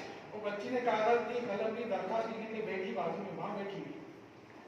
2 लाइन लिखने के बाद माँ को देख के बोलती, मम्मी अभी 1.5 महीने पहले मेरी चचेरी बहन की शादी हुई और आपने मेरी चचेरी बहन की शादी में, शादी नहीं, शादी से 2 दिन पहले कम से कम 500 लोगों को दावत दी और सारा पैसा उसमें खर्च कर दिया। अगर वो पैसा आप खर्च नहीं करते तो आज मेरी फीस को पैसा बचा सकते। कहाँ जा रहा हमारा पैसा, कैसे घर जरूरी कामों में जा रहा है। ये बहुत मामूली एग्जाम्पल है कि आप बचत करके बहुत आसानी से इस काम के लिए खर्च करके बहुत कुछ हासिल कर सकते हैं। ये प्लानिंग आना चाहिए और इसको बहुत आसान तरीका है इसका। मत सोचिए कि फलाना करेगा, अपने घर से शुरू कीजिए, अपने घर से शुरू कीजिए। सबसे पहला तरीका ये चीज, कामयाबी मिलती चीज। जब मैंने घर से शुरू किया 5-6 साल के बाद जब मेरा बच्चा कामयाब हुआ तो वही बच्चे को जो मेरे मिलकर बोलते थे, उसके दोस्त, हमारे पड़ोसी, रिश्तेदार की भी बहुत मुश्किल है, महंगा है, 5-6 साल तुम्हारे बर्बाद हो जाएंगे, बाद में तुम वही लेके आएंगे, फिर वही इंजीनियर बन के काम करेंगे। उससे गले में कि उन्होंने उससे माफी मांगी, मुझको कहा कि हमसे गलती हो गई थी, हमने गलत सोचा था कि हमारे बच्चों को पास होता है, साबित करते बच्चों को पास हो सकते हैं। तो ये सब चीज प्रैक्टिकल है। ये जो मैंने आपको 320 की मिसाल दी है, 5वें-6वें अटेम्प्ट में कामयाब हो सकते, पहले अटेम्प्ट में भी आंसर से पहले अटेम्प्ट में कामयाब हो, लेकिन 11वीं से तैयारी शुरू कर दिया, 11वीं से प्लान बनाया, 12वीं से तैयारी शुरू करा, first year, second year, third year पूरा में जाके निकाला, एक 3 दिन में 4 दिन में एक टाइम धोखा रहता था। ऐसे ही मुझको कहने लगा सर कभी कभी तो ऐसा होता था कि मैं दोस्तों को भी नहीं बोलता होता कि मेरे पति दोस्त कई बार खिला चुके थे मेरे खाना, लेकिन उसने कभी स्टडी को 8 से 7.5 घंटे नहीं किया। जो गोल बनाया था उससे कभी हटा नहीं था। क्या हुआ उसके बाद मालूम है? 2016-17 में यंगेस्ट IAS ऑफिसर बना इंडिया का। 70 साल में ये रिकॉर्ड कोई नहीं बना सका था, 5 साल में किसी ने तोड़ा भी नहीं था। पहले अटेम्प्ट में यंगेस्ट बना, एक हमारा स्टूडेंट है, मेरे बेटे का दोस्त है, वो 6ठे अटेम्प्ट में कामयाब हुआ। तो मतलब पहले में भी हो सकते, दूसरे में भी हो सकती, तीसरे में भी हो सकते हैं। सवाल क्या है, आप वहां पर जुटे रहे, डटे रहे। अगर नहीं रहते आप पहले दूसरे तीसरे में छोड़ देते आप, किसी भी इसमें से किसी बच्चे ने 3 साल मेहनत किया, मतलब 3 अटेम्प्ट दिया, 4 साल के बाद क्वालिफाई नहीं हुआ, तो उसके आसपास के लोग ये बोलेंगे उसका नाम ये है, उनके सोचे यूपीएससी के पेपर, जो प्री के पेपर चेक होते हैं तो उसके आपका सिर्फ रोल नंबर रहता है और उसको कंप्यूटर चेक करता है। तो कंप्यूटर चेक करेगा किसी पेपर की तो उसको नाम से, डिस्ट्रिक्ट से, मजहब से क्या मतलब। मेंस के पेपर जब चेक होते हैं तो क्वेश्चन पेपर सेट करने वाले को मॉडल आंसर भी सेट करना पड़ता है कि भाई मैंने ये क्वेश्चन लगा, इसका मॉडल आंसर ये हो सकता है, तो बच्चे ने इसमें दिया तो ये फ्रेम के अंदर बैठता है, उसको नंबर मिलने चाहिए। और कोई पेपर चेक भी यूपीएससी के हाउस में होते थे, ऐसा नहीं कि किसी घर पे चले आ रहे सर आप लगा लो कि मेरे को पास कर, वहीं होते चेक। तो ना प्री में कंप्यूटर चेक करता है, मेंस के पेपर तो ऐसे रहते हैं, उसमें भी आपका रोल नंबर भी रहता है, फोटो भी रहती है, मतलब लिखा हुआ रहता है, स्टेट लिखी। तो जब कुछ चीज लिखी भी नहीं है उसके ऊपर तो कोई क्या शनाख्त करके आपको फेल करेगा? तो ये भरम फैला है। बॉम्बे की एक मीटिंग में जब मैं इसी तरह का स्पीच दे रहा था तो बहुत तारीफ माफल हुई। डॉक्टर ने कहा सर ये बात तो आप जो बोले तासुब नहीं होता, मैं इसको मानता नहीं। मेरे भतीजे के साथ तासुब क्या तासुब हुआ, इंटरव्यू को पहुंच गया था वो, उधर से किसी मिनिस्टर का फोन आया, मेरे बेटे को निकाल दिया गया, उसके भतीजे को जो भी आया उसको ले लिया गया। और तब की बात है, तो ये मैं 3 साल पुरानी बात बोल रहा हूँ, उन्होंने बताया 1 साल 2 साल पुरानी, यानी 5 साल पुरानी बात हो गई। तो मैंने कहा आपके भतीजे का मुझे नाम दीजिए, रोल नंबर दीजिए कि वो इंटरव्यू तक पहुंचा था। मैं अभी लिस्ट अभी निकाल के बता देता हूँ आपको, कौन से साल में कितने बच्चे इंटरव्यू तक पहुंचे थे, उनके नाम क्या है मेरे पास है। तो सब पढ़ा के थोड़े से नहीं बोले, वो मुझे मेरे दोस्त ने बोला था, मैंने कहा लगाइए फोन अभी। हाँ, वो आधा घंटा तलाश करते रहे वो दोस्त को और भतीजे को, ना नाम मिला ना रोल नंबर मिला। बस उन्होंने ऐसे ही बोल दिए थे कि भाई तासुब हुआ और फौलाना का फोन आया था, मेरे बेटे को भतीजे को हटा दिया, दूसरे को ले लिया। पता ही नहीं चलता है कौन है। जब हमको बताया गया था कि यूपीएससी में सबसे ज्यादा मुसलमान बच्चे इंटरव्यू फेल कर दिए जाते हैं, क्या किए जाते हैं। तो हमें तो जब इंटरव्यू को पहुंचा, मेरा बेटा तो बहुत फिक्र हुई, जब इंटरव्यू है ये मामला तो ऐसा है कि वो इंटरव्यू लेने वाले दिगर कराना है, बड़े बड़े ऑफिसर है, और ये तो नाम से पता, वहाँ इंटरव्यू में केजी से पीजी तक पूरे रिकॉर्ड आया था, नाम क्या क्या आया, कौन है, मजहब वगैरह सब आया। सामने सूरज भी लेती दिखी, छोटी सी दाढ़ी, निशान का चट्टा। इंटरव्यू देने के बाद मेरे बेटे ने फोन करके मुझे बताया, जहाँ डर था बाबा हमको सबसे ज्यादा, वहाँ क्या हुआ मेरे साथ मालूम, मेरा इंटरव्यू 27 से 28 मिनट चला। मैं जैसे ही इंटरव्यू देने गया, जो तरीका है तरीका करके मैं बैठा वहाँ, तो पैनल ने मेरी फाइल खोली, फाइल खोलने के बाद फॉर्म में मैंने लिखा था, आपको जब प्री का एग्जाम देके क्वालिफाई के मेंस में जब जाते हैं, आप तो फॉर्म में आपको लिखना पड़ता है कॉलम में कि आप कौन सी जुबान में इंटरव्यू देंगे, उसने इंग्लिश लिख दिया। अब वहाँ पर वो पैनल ने जब खोल के देखा फाइल, तो उसमें देखा, देखने के बाद बोलने लगे वो कि मिस्टर को आपकी मादरी जुबान उर्दू है, आपने 10th तक उर्दू में तालीम हासिल की, 12th तक आपने सेमी इंग्लिश में की, लेकिन आपने तो इंग्लिश में इंटरव्यू दिया, कहीं आपने गलती से नहीं लिखा है। तो उन्होंने कहा नहीं सर। तो वो पैनल में से जो सबसे बड़ा रहता है पैनल का इंचार्ज, उसने क्या बोला है मालूम है, देखो बेटा, हमको आपकी जुबान से कोई मतलब नहीं, हमको आपके ख्यालात जानना है, और हर बंदा अपने ख्यालात का इजहार अपनी मादरी जुबान में सबसे अच्छा कर सकता है। तो उन्होंने कहा आप इंटरव्यू उर्दू में दे सकते हैं। जहाँ सबसे ज्यादा डर यहाँ तासुब होगा, जो बच्चा उर्दू मीडियम का इंग्लिश में लिख दिया उसको तो इंग्लिश में हो, तो ये ऐसे ऐसे लोग 200 साल का एक्सपीरियंस होता उनके पास, और ये बच्चा पहला इंटरव्यू यहाँ इंग्लिश में इंटरव्यू शुरू कर देते थे। सर उन्होंने इतना बड़ा कोऑपरेशन किया कि आप, तो बेटे ने बोला मेरे भी सर मैं हिंदी उर्दू इंग्लिश तीनों में इंटरव्यू दे सकता हूँ, आप जिसमें चाहे पूछ सकते हैं। तो पानी पिलाया हूँ मुझे, पानी का गिलास देने के बाद ये हुआ कि पानी का गिलास देने के बाद ये हुआ, पानी पीने के बाद एक दोस्ताना माहौल पैदा किया उन्होंने इंटरव्यू लेने वाले। फिर उसकी हॉबी पूछा, उसने बोला मेरी हॉबी शेर शायरी है, तो गालिब के अल्लामा इकबाल के अशार सुना, मैंने सुनाया, दोस्ताना माहौल पैदा कर दिया, सारा डर खौफ निकाल दिया, और फिर इंटरव्यू शुरू किया। हालांकि ये भी इंटरव्यू का हिस्सा ही था, लेकिन दोस्ताना माहौल पैदा करने के बाद इंटरव्यू लिए और बच्चा कामयाब हुआ पहले इंटरव्यू में। तो क्या तासुब की कहीं नजर आई आपको गुंजाइश? तो सबसे ज्यादा हमको क्या बढ़ाया जाता है इंटरव्यू, हमारे बच्चों को पहले कुछ भी नहीं है, आप तैयारी से गए तो टैलेंट पहुंचता है इंटरव्यू तक। 5 लाख बच्चे एग्जाम देते हैं, 17,000 उसमें से मेंस के लिए क्वालिफाई होते, इंटरव्यू के 3,000 क्वालिफाई होते हैं, वो 3,000 उस साल के सही तरीन स्टूडेंट रहते हैं। मतलब कि 2021 में जो इंटरव्यू दिए या देने वाले आने वाले इसमें 2 महीने के अंदर 10 के 12 दिन में प्री का रिजल्ट आ जाएगा, इंटरव्यू के कॉल आने वाला है। तो मेरी आपसे ये भी दरखास्त है कि मेरे काविश फाउंडेशन के 5 बच्चे मेंस लिख के इंटरव्यू की तैयारी कर रहे हैं, दुआ करें कि वो कामयाब हो। तो इंशाल्लाह आप सुनेंगे कि रमजान के फौरन बाद या ईद के 2 दिन के बाद कि काविश फाउंडेशन से फिर बच्चे पास हुए। मेरी गुजारिश है आपसे उनकी हमें दुआ की। तो जहाँ पर सबसे ज्यादा डर रहता है वहां पर ही सब ज्यादा सपोर्ट है।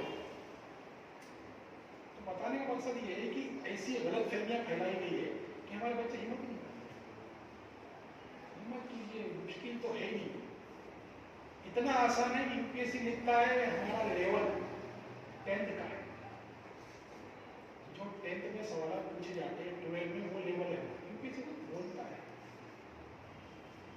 ये नहीं करना है आपको, हिस्ट्री ज्योग्राफी पॉलिटी इन्वायरमेंट ऐसे थोड़ा थोड़ा सबका पढ़ना है, और कोई मुश्किल काम नहीं है, इतना मटेरियल अवेलेबल है, इतना मटेरियल बस इतना है कि सेल्फ स्टडी के चक्कर में चाहिए।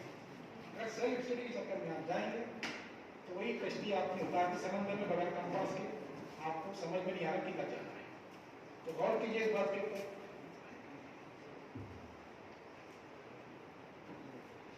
इस बात को गौर कीजिए कि बगैर एंटरिंग के, बगैर इसके जाने का, अगर आप जाएंगे तो फिर वही 3-4 साल निकल जाएंगे, फिर वही माहौल पैदा होगा कि हमारे बच्चों को लेते नहीं।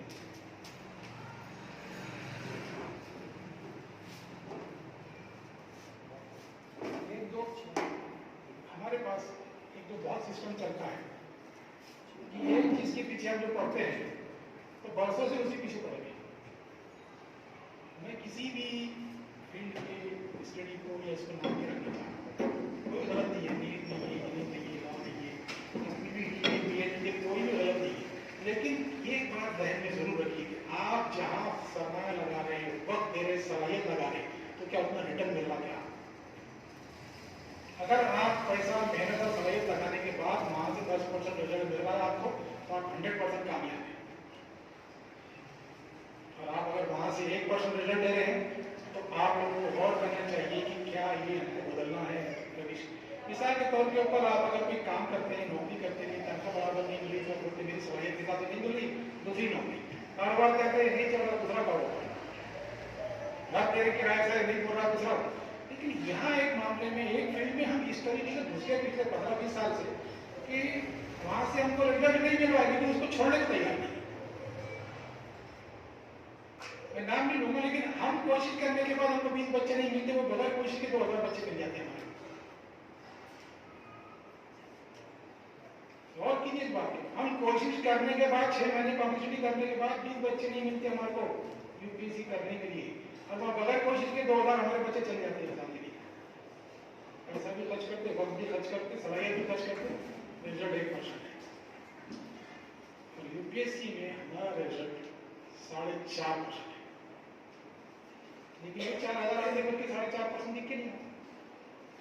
4000 क्वालिफाई हुए, एग्जाम दिया यूपीएससी का तो 49 क्वालिफाई हुए।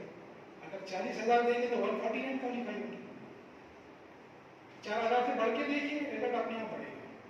2-3 बातें जो मैं आपको मिसाल के तौर पर देना चाहूँगा, उसको जहन में रखिए आप कि आपको यूपीएससी की तैयारी अगर करना है तो उसके फायदे जो होते हैं, यूपीएससी के प्री एग्जाम पास करने के बाद ही क्या होता है, गवर्नमेंट ऑफ इंडिया आपको एज ए माइनॉरिटी मुस्लिम की आपने प्री एग्जाम पास किया, मेंस के लिए जैसे क्वालिफाई होते हैं तो आपके अकाउंट में 1 लाख रुपए स्कॉलरशिप देती government of India, central government 5-7 crore हर साल को निकालते बजट में।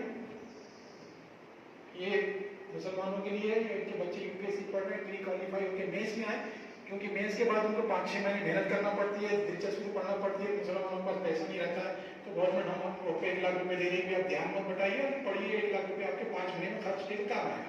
दिल्ली में भी करेंगे तो 1 लाख रुपए 5 महीने की पढ़ाई हो जाती है, तो इतना सपोर्ट मिलता है। मेंस क्वालिफाई करके आप जब इंटरव्यू जाते हैं तो गवर्नमेंट, अगर महाराष्ट्र की आप तो गवर्नमेंट ऑफ महाराष्ट्र दिल्ली के महाराष्ट्र सदन में आपको रहने के लिए जगह देती है।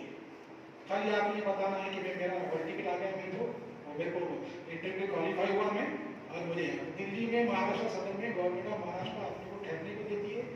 महाराष्ट्र सदन में इतनी रहते हैं, मेंबर ऑफ पार्लियामेंट के महाराष्ट्र सदन है, और वहां पर आपको 150 या 200 रुपए के अंदर नाश्ता, 2 टाइम का खाना और रूम मिलता है।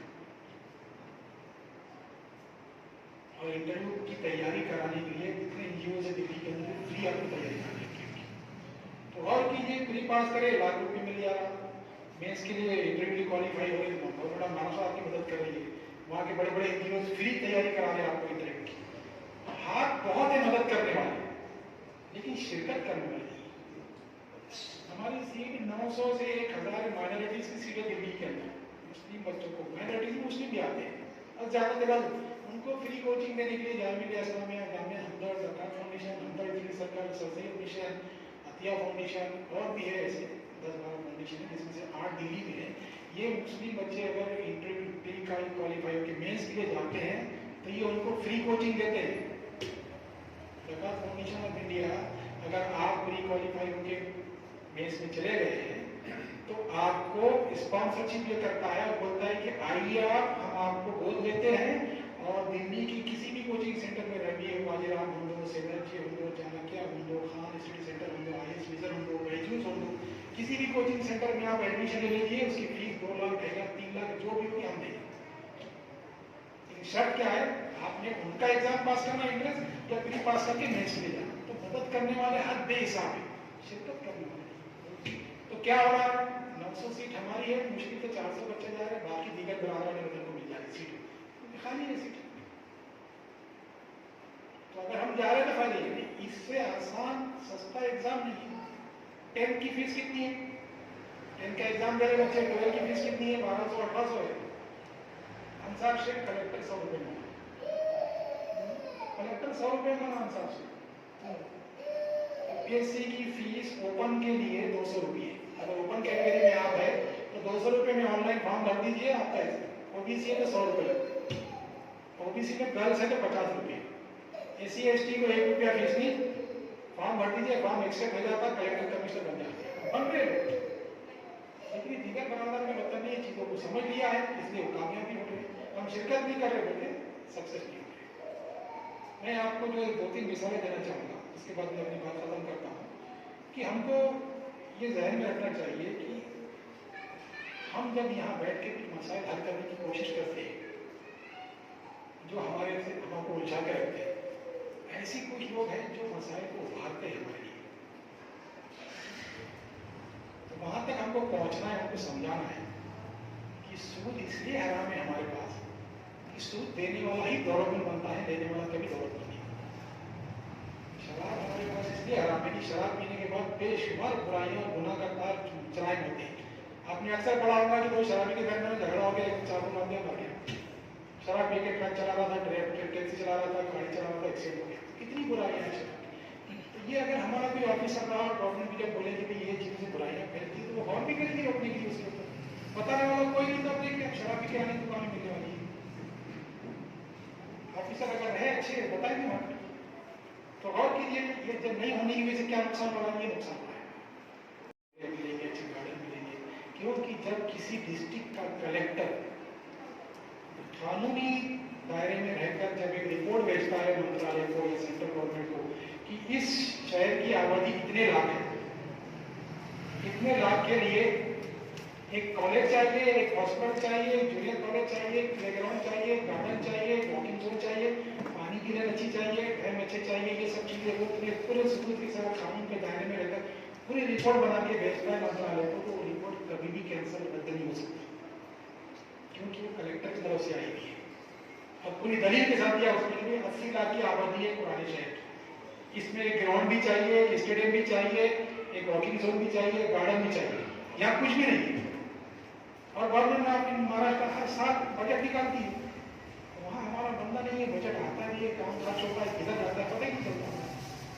अच्छा आप जाके कुछ बोल रहा है तो बोलते हमने तो भेजे थे बजट, तुम्हारा कोई बंदा ही नहीं है वहाँ पर, तो हमें क्या करना, हमारा वसूल थोड़ी है, तुम्हारे बच्चे आते नहीं इसके अंदर, पढ़ते नहीं, मेहनत नहीं करते, हम क्या करें, हम तो स्कॉलरशिप भी दे रहे, रीडिंग रूम भी बढ़ रहे, एक 5-7 मिनट और आएंगे इंशाल्लाह। बैठे हुए 1 2 3 4 5 6 7 इतने बल्ब लगे हुए, रोशनी से भरा हुआ है यहाँ है ना, कहीं भी अंधेरा नहीं है, कुदरती रोशनी भी नहीं है, पूरा बहुत भरा हुआ है।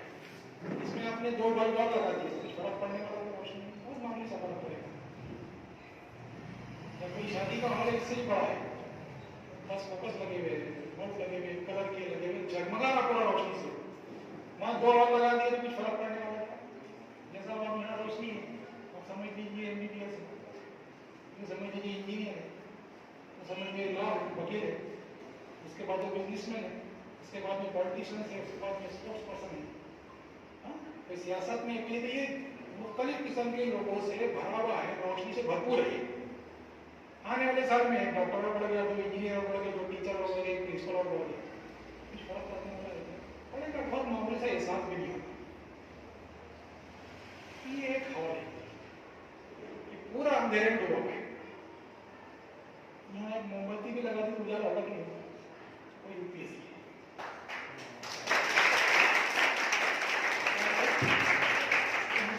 और की जिस बात की, तो यूपीएससी का हाल जो अंधेरे में डूबा हुआ है, वहाँ एक मोमबत्ती भी लगी है, शुरुआत हो जाएगी 1 से 10।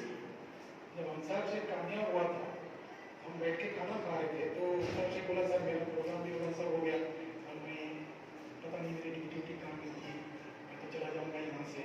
क्या मैंने कहा 2016-17 में पास हुआ। मैंने कहा सर आपने चिराग लगा दिया है, चिराग से चिराग जल नहीं है। 17-18 में 16 15-16 में पास हुआ, 17-18 में मुसलमान पास हो गए, तो चिराग से 2 चिराग और जल गए। मुसलमान पास होने के बाद 17-18 में 18 के अंदर नासिक से जाकिर शेख जाकिर पास हो गए, ये महाराष्ट्र की बात बता रहा हूँ। 19 के अंदर अहमदनगर से जैद पास हो गया, 20 के अंदर यवतमाल से अलाउद्दीन पास हो गए। अब 21 के अंदर हासिम कमाल और अल्ताफ शेख पास हो गए। पहले 5 साल में एक रिजल्ट आता था मुसलमान का यूपीएससी, अगर एवरेज निकालेंगे 60 साल में 12। मैंने जब तलाश किया बोर्ड कि कितने मुसलमान पास हुए निकालेंगे तो पता लगा 10-12 मुसलमान है। कितना अर्सा लगा? 60 साल।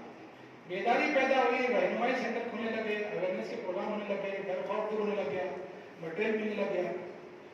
तो 17 से 21 तक 9 मुसलमान पास हो गए, 6 साल में 9। लेकिन ये लोगों ने कोशिश की, इसमें से कोई भी ऐसा नहीं है जिसने 3-4 साल कोशिश नहीं की हो, मुस्तकिल मिजाजी थी। और इन सब के पेरेंट्स जिसमें से मैं लगभग सबके पेरेंट्स में से 2 के छोड़ मिल चुका हूँ, और ये पूरे मेरे से जुड़े हुए, पूरे के पूरे काफी से जुड़े हुए, मुझसे जुड़े हुए, मेरी इनसे बातचीत होती है, मुलाकात होती है, प्रोग्राम लेते हैं, ऑनलाइन पढ़ाते काफी के स्टूडेंट भी। तो इनका बोलना ये है, हमारे वालिदैन ने कभी हमारी ऐसा नहीं हुआ कि भाई बस 3 साल हो गए 4 साल छोड़ दो, कभी नहीं। उनके वालिदैन भी डटे हुए उनके पीछे, और इन्होंने भी हिम्मत नहीं हारी। तो 6 साल में 9 पास हो गए, इसमें से 2 IAS है, अंसार और अजहरुद्दीन, 3 IPS है और IRS है। तो गौर कीजिए, ये जब नमूना बन सकते हैं 5 से 6 साल के अंदर, और बेदारी जब पैदा होती है तो जाहिर बात है जो बचपन में शेर है ना, जरा ना हो ये मिट्टी तो बड़ी जरखेज है, खास नए अखबार अपनी किश्ती वेरा से जरा ना हो ये मिट्टी तो बड़ी जरखेज साकी। दूसरी कौमों के बिरादर वतन का परसेंटेज 2% कामयाब होते हैं, पूरी सहूलतें, पूरी मेहनत करके, पैसों की कमी नहीं, अफजाओं की कमी नहीं, रहनुमाई की कमी, उनके पास गाइडेंस सेंटर है, हर चीज़ है, और हमारे पास उसका उल्टा है। तो इसका मतलब हमारा तो आधा भी पास नहीं होना चाहिए, लेकिन यूपीएससी कहता है कि मुसलमान 2.5% पास होते हैं। जिनके पास कोई सोर्सेस नहीं, नॉलेज नहीं, डर खौफ मालूमाती कमी, वो 2.5% पास होते हैं, दूसरे काम में 0.5% ज्यादा होते हैं। क्यों? टैलेंट भी है और दबा हुआ इंसान ही उभारने की कोशिश करता है। तो मेरी आप तमाम से गुजारिश है कि यहाँ जब भी ये सिलसिला शुरू हो, जब भी साहब शुरू करने की कोशिश करें, आप मुझे इनका साथ दीजिए। इनका साथ देने से मुराद ये है कि घर वालों को मजबूर कीजिए कि हमारे ऊपर भरोसा कीजिए, 3-4 साल हमारे ऊपर सरमायाकारी कीजिए, हम इंशाल्लाह रिजल्ट देके दिखाएंगे। आपका मेंस लिखना आपका IQ इतना बढ़ा देता है कि किसी को नहीं। इंटरव्यू में क्वालिफाई होने वाला बच्चा, जैसे मैंने बताया कि पिछले साल 2400 बच्चे इंटरव्यू में क्वालिफाई हुए थे, वो ज़हीन तरीन स्टूडेंट थे इंडिया के। तो आपका शुमार उसमें हो सकता है। 800 तो नौकरी में नहीं है, फिर 2 सेकंड उसके बाद क्या अटेम्प्ट देने वाले थे, काम तीसरे चौथे अटेम्प्ट कामयाब होते। बस सबर, हिम्मत अमली, प्लानिंग और सबसे बढ़ के टाइम मैनेजमेंट। अगर आपने रातों को जागना और दिन को सोना नहीं छोड़ा है, तो ये बात नोट कर लीजिए कि आप कुदरत के खिलाफ जा रहे हैं। कुदरत के खिलाफ जाने के लिए सबसे बड़ी मिसाल क्या है? आप नमाज के टाइमिंग को गौर कर लीजिए। फजर की नमाज से जोहर की नमाज के बीच में 8 घंटे का फर्क है। जोहर से असर के बीच में 2.5 से 3 घंटे का, असर से मगरिब के बीच में 1.25 से 1.5 घंटे का, और मगरिब से इशा के बीच में 1 घंटे का। क्यों कम करते चले गए अल्लाह ताला ने? कि हमको फजर से जोहर के दरमियान में सारे काम कर लेना चाहिए, और हम वहीं सो गए। तो आप खुदा के निज़ाम में खिलाफ जा रहे हैं, कामयाबी मिलने वाली नहीं है। और कीजिए 8 घंटे में देखिए 3 दिन कर करा। आप 12 बजे बोलेंगे मैंने आज के सारे काम कर लिया, कुछ बचा नहीं मेरे पास, अब क्या करूं? देख लीजिए गौर करके, मैं चैलेंज कर रहा हूं। तो जोहर से असर के बीच में, फजर से जोहर के बीच में जो वक्त दिया अल्लाह ताला ने, निजाम रखा है, वो इल्म हासिल करने का है। क्या बोलते हैं ना, फजर में उठने वाले को रिज़्क़ में बरकत होती है। इसका मतलब क्या है? कोई कारोबार में तरक्की है, अच्छी पोजीशन है, यही तो रिस्क है ना। सिर्फ खाने को रिस्क थोड़ी बोलते कि पेट भर के मिल जा रहा, वो तो दुश्मन इस्लाम को भी मिल रहा है, मिल रहा कि नहीं मिल रहा, हमसे बहुत बेहतर मिल रहा है। तो इसका ये मतलब थोड़ी है कि हमने वो सिस्टम को छोड़ दिया, दूसरों ने अपना लिया। आप अपने इलाके के ना दिगर दराजाने वतन के लोग रहते हैं, जाके देखिए, उनके पास रीडिंग रूम है, अगर 7 बजे खुलता है तो 7:15 बजे को 10-20 बच्चे मिलेंगे रीडिंग रूम में बैठने के लिए। उनकी पढ़ाई हो जाती है 12 बजे तक 60%, हम आग बन के उठते हैं। बस इसको बोलिए, उसको बोलिए, उसकी सुनत बोलिए, अपने आप से शुरू कीजिए। जिस तरह आपको एक देर तक जागने की आदत, घूमने की आदत, तफरीह करने की आदत धीरे धीरे धीरे लगी है, इसको उसी तरह धीरे धीरे करके खत्म किया जा सकता है।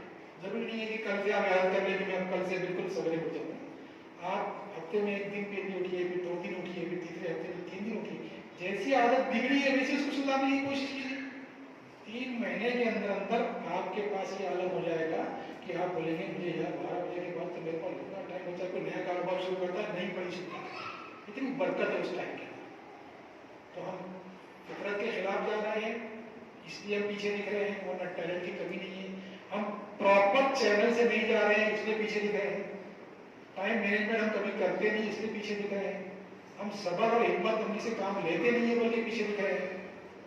और हम रोल मॉडल नहीं पैदा कर पा रहे, बल्कि हमारे इलाकों का ये हाल है, मसाइल के अंदर लगे हुए हैं। किसी भी महल्ले में जाइए, किसी भी शहर में जाइए, हमारे चौराहे पे वही मिलेगा जो मैं आपको बता रहा हूँ।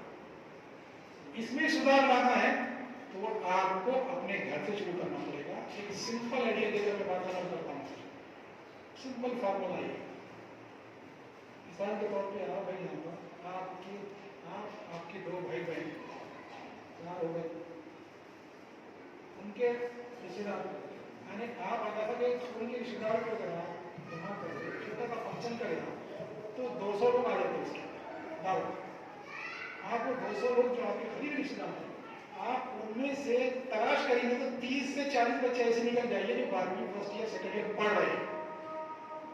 उसमें से 2 को अगर वो 30 बच्चे 5 को डॉक्टर बनाइए, 2 को इंजीनियर बनाइए, 4 को पॉलिटिशियन बनाइए, बिजनेस में डालिए, फार्मेसिस्ट बनाइए, एग्रीकल्चर में कुछ भी डालिए, लोगों पता चला कि यार 30 में से 20 सब कर लिए तभी 10 बचे। अरे उसमें से 2 को लाइए उनके सीट से मत जाइए दूसरे के घर में टीपू सुल्तान पैदा होकर देखने के लिए, अपने घर से पैदा कीजिए।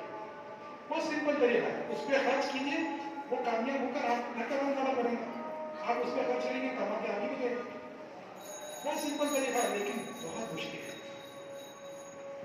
अपने घर से इब्तिदा करना बहुत आसान है, लेकिन उसके लिए बहुत सख्त मेहनत करना पड़ेंगे। बहुत मुश्किल से 3 महीने में चीज तय जाती है। आपको बच्चों को जानते हैं, कोई ज़हीन है, कोई मेहंदी है, कोई रातों को जागता नहीं, शुरू कर देंगे उसी से। और अगर 12वीं या फर्स्ट ईयर से शुरू करें तो ये समझना है कि ग्रेजुएट हुए तो 60% यूपीएससी सीख जाता है, सही जगह जाकर।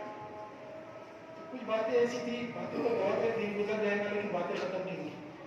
नफा और नुकसान, अगर कुछ सवाल होंगे आपके तो पूछ सकते हैं, मुमकिन है मैं जवाब दे सकूँ सही है आपको, तो नहीं दे सकता। कोचिंग के बारे में कैसा रहता है, पैटर्न कैसा रहता है, क्या रहता है, कोचिंग मिलती है, कौन से सेंटर अच्छे हैं, अगर पूछने तो ज़्यादा बेहतर होगा, लेकिन उससे एतमाद पैदा होता है बात पूछने से। मैं छोटा सा इसमें से ब्रेक के लिए ये एक छोटा सा हमारा सत्कार प्रोग्राम लगा था। हमारे जनाब मोहतरम इस स्कूल के सदर मुदर्रिस, मेरे भी उस्ताद हैं मोहतरम मुंतजिब सर, इनके इस्तकबाल के लिए शेख जमील को आवाज़ देता हूँ।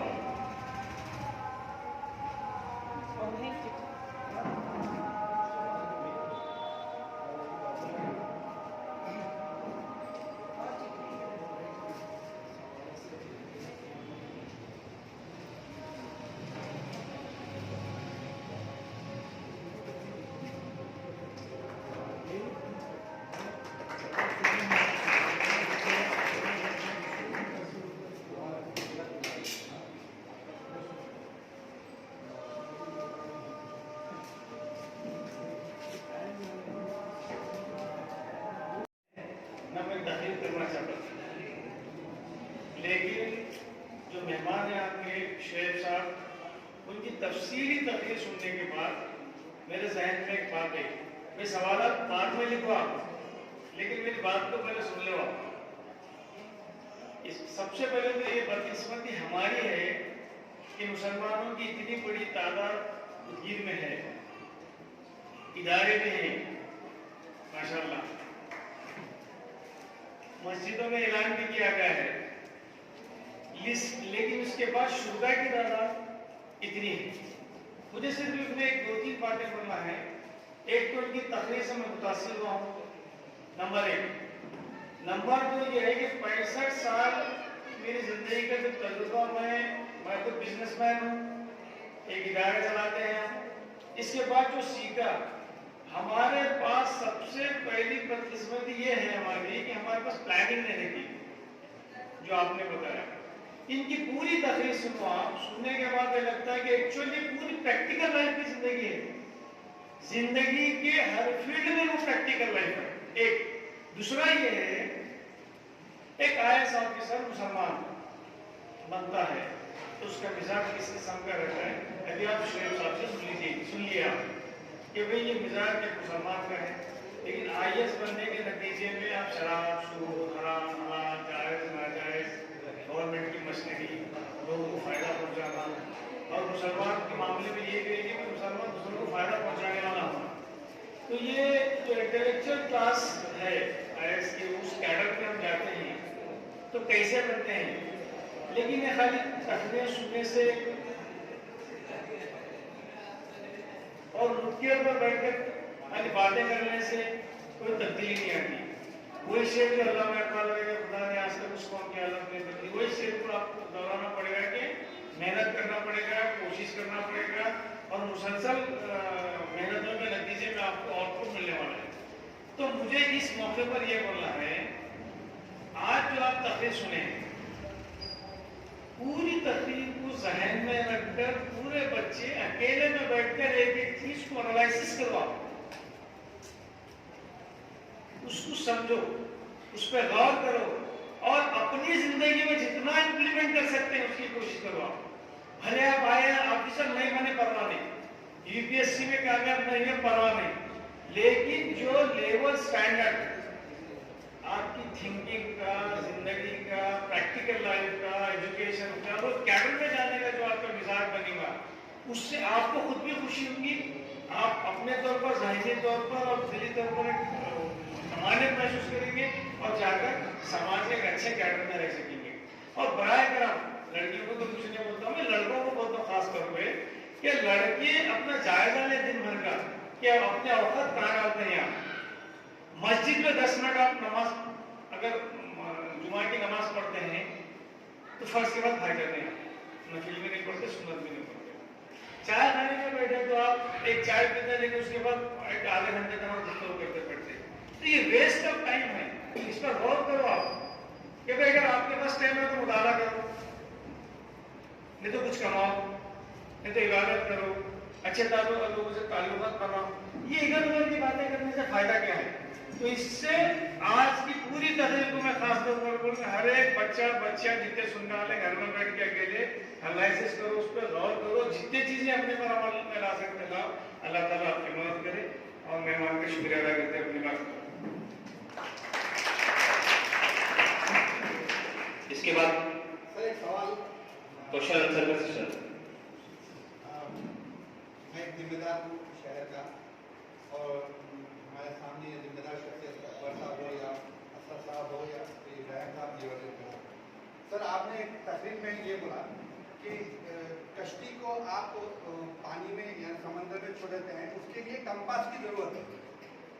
चलिए उदगीर के समंदर में हम एक कश्ती छोड़ने तैयार हैं, अब उसको कंपास के लिए करीब कौन सा शहर है जहाँ पर बेहतरीन तरीके से UPSC की कोचिंग दी जाती है, या फिर शहर के जिम्मेदार हैं जितने बड़े इदारे चलाते हैं, या यूपी कपड़ा बैंक वाले हो, या फिर इब्राहिम देवरकर साहब जैसा सोशल वर्कर हो, ये लोग बिल्कुल उसको कश्ती को हटाने के हमसे तैयार हैं, मतलब हमको कंपास की जरूरत है। तो उस कंपास के सिलसिले में दौरान तफसीलात नहीं आए, मैं माजरत के साथ ये चाहता हूँ कि हमारे करीब के शहर के जो UPSC के ये हैं सेंटर्स है या यूपी वाटर मिली, तो उसकी थोड़ी सी आप वजाहत कीजिए।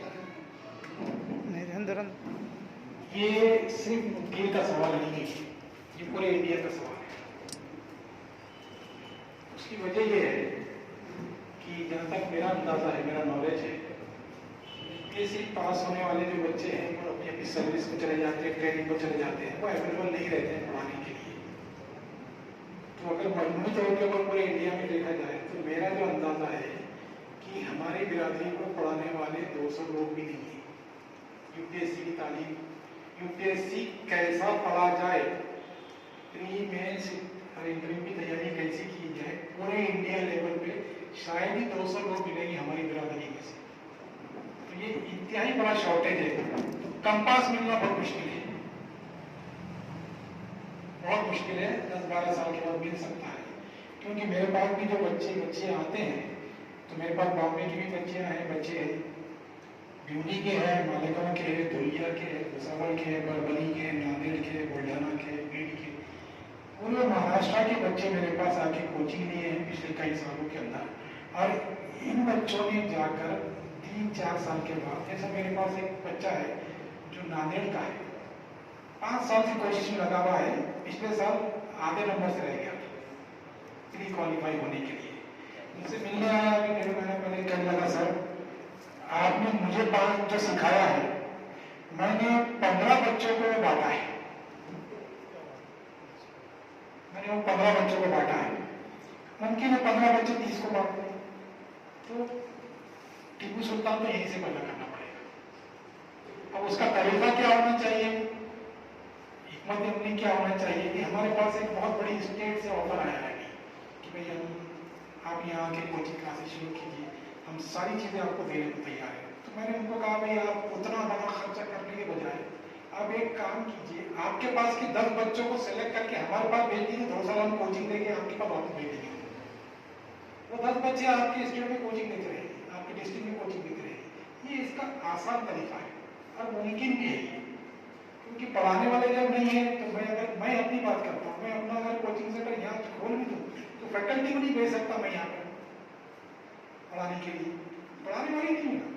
अब हमारा मसला क्या है कि रीजनल कोचिंग सेंटर में जब जाते हैं तो वहाँ की लैंग्वेज मराठी होती है, तो हमारे लिए बहुत मुश्किल मरहला है। फिर पर्दा, कुछ ऐसे मामला होते हैं कि हमारे बच्चे तो छोड़ो, बच्चे नहीं जा सकते वहाँ। तो फिर अब तरीका तो ये है कि हमें कुछ ना कुछ उसका हल निकालना चाहिए।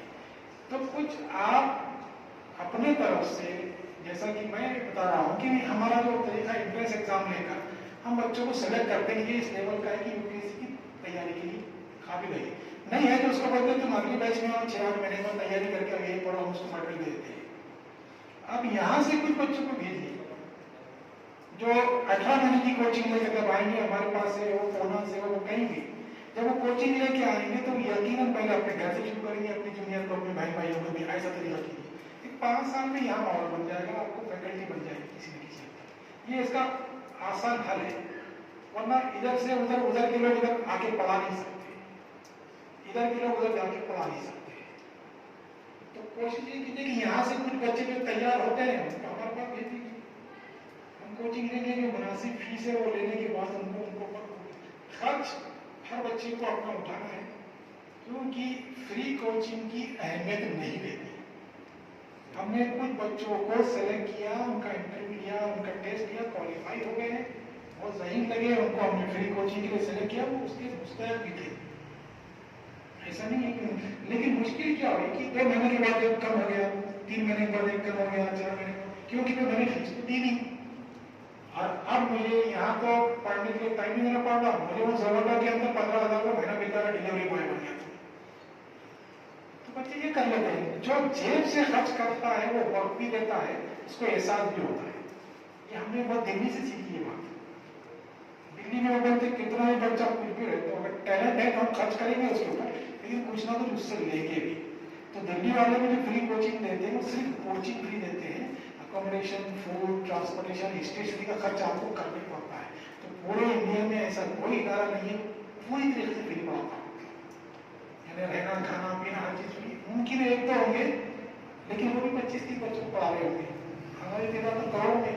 तो शुरुआत यहीं से कीजिए, कुछ अहले खैर अल्लाह को जमा कीजिए, वो जो नाम और नमूद नहीं चाहते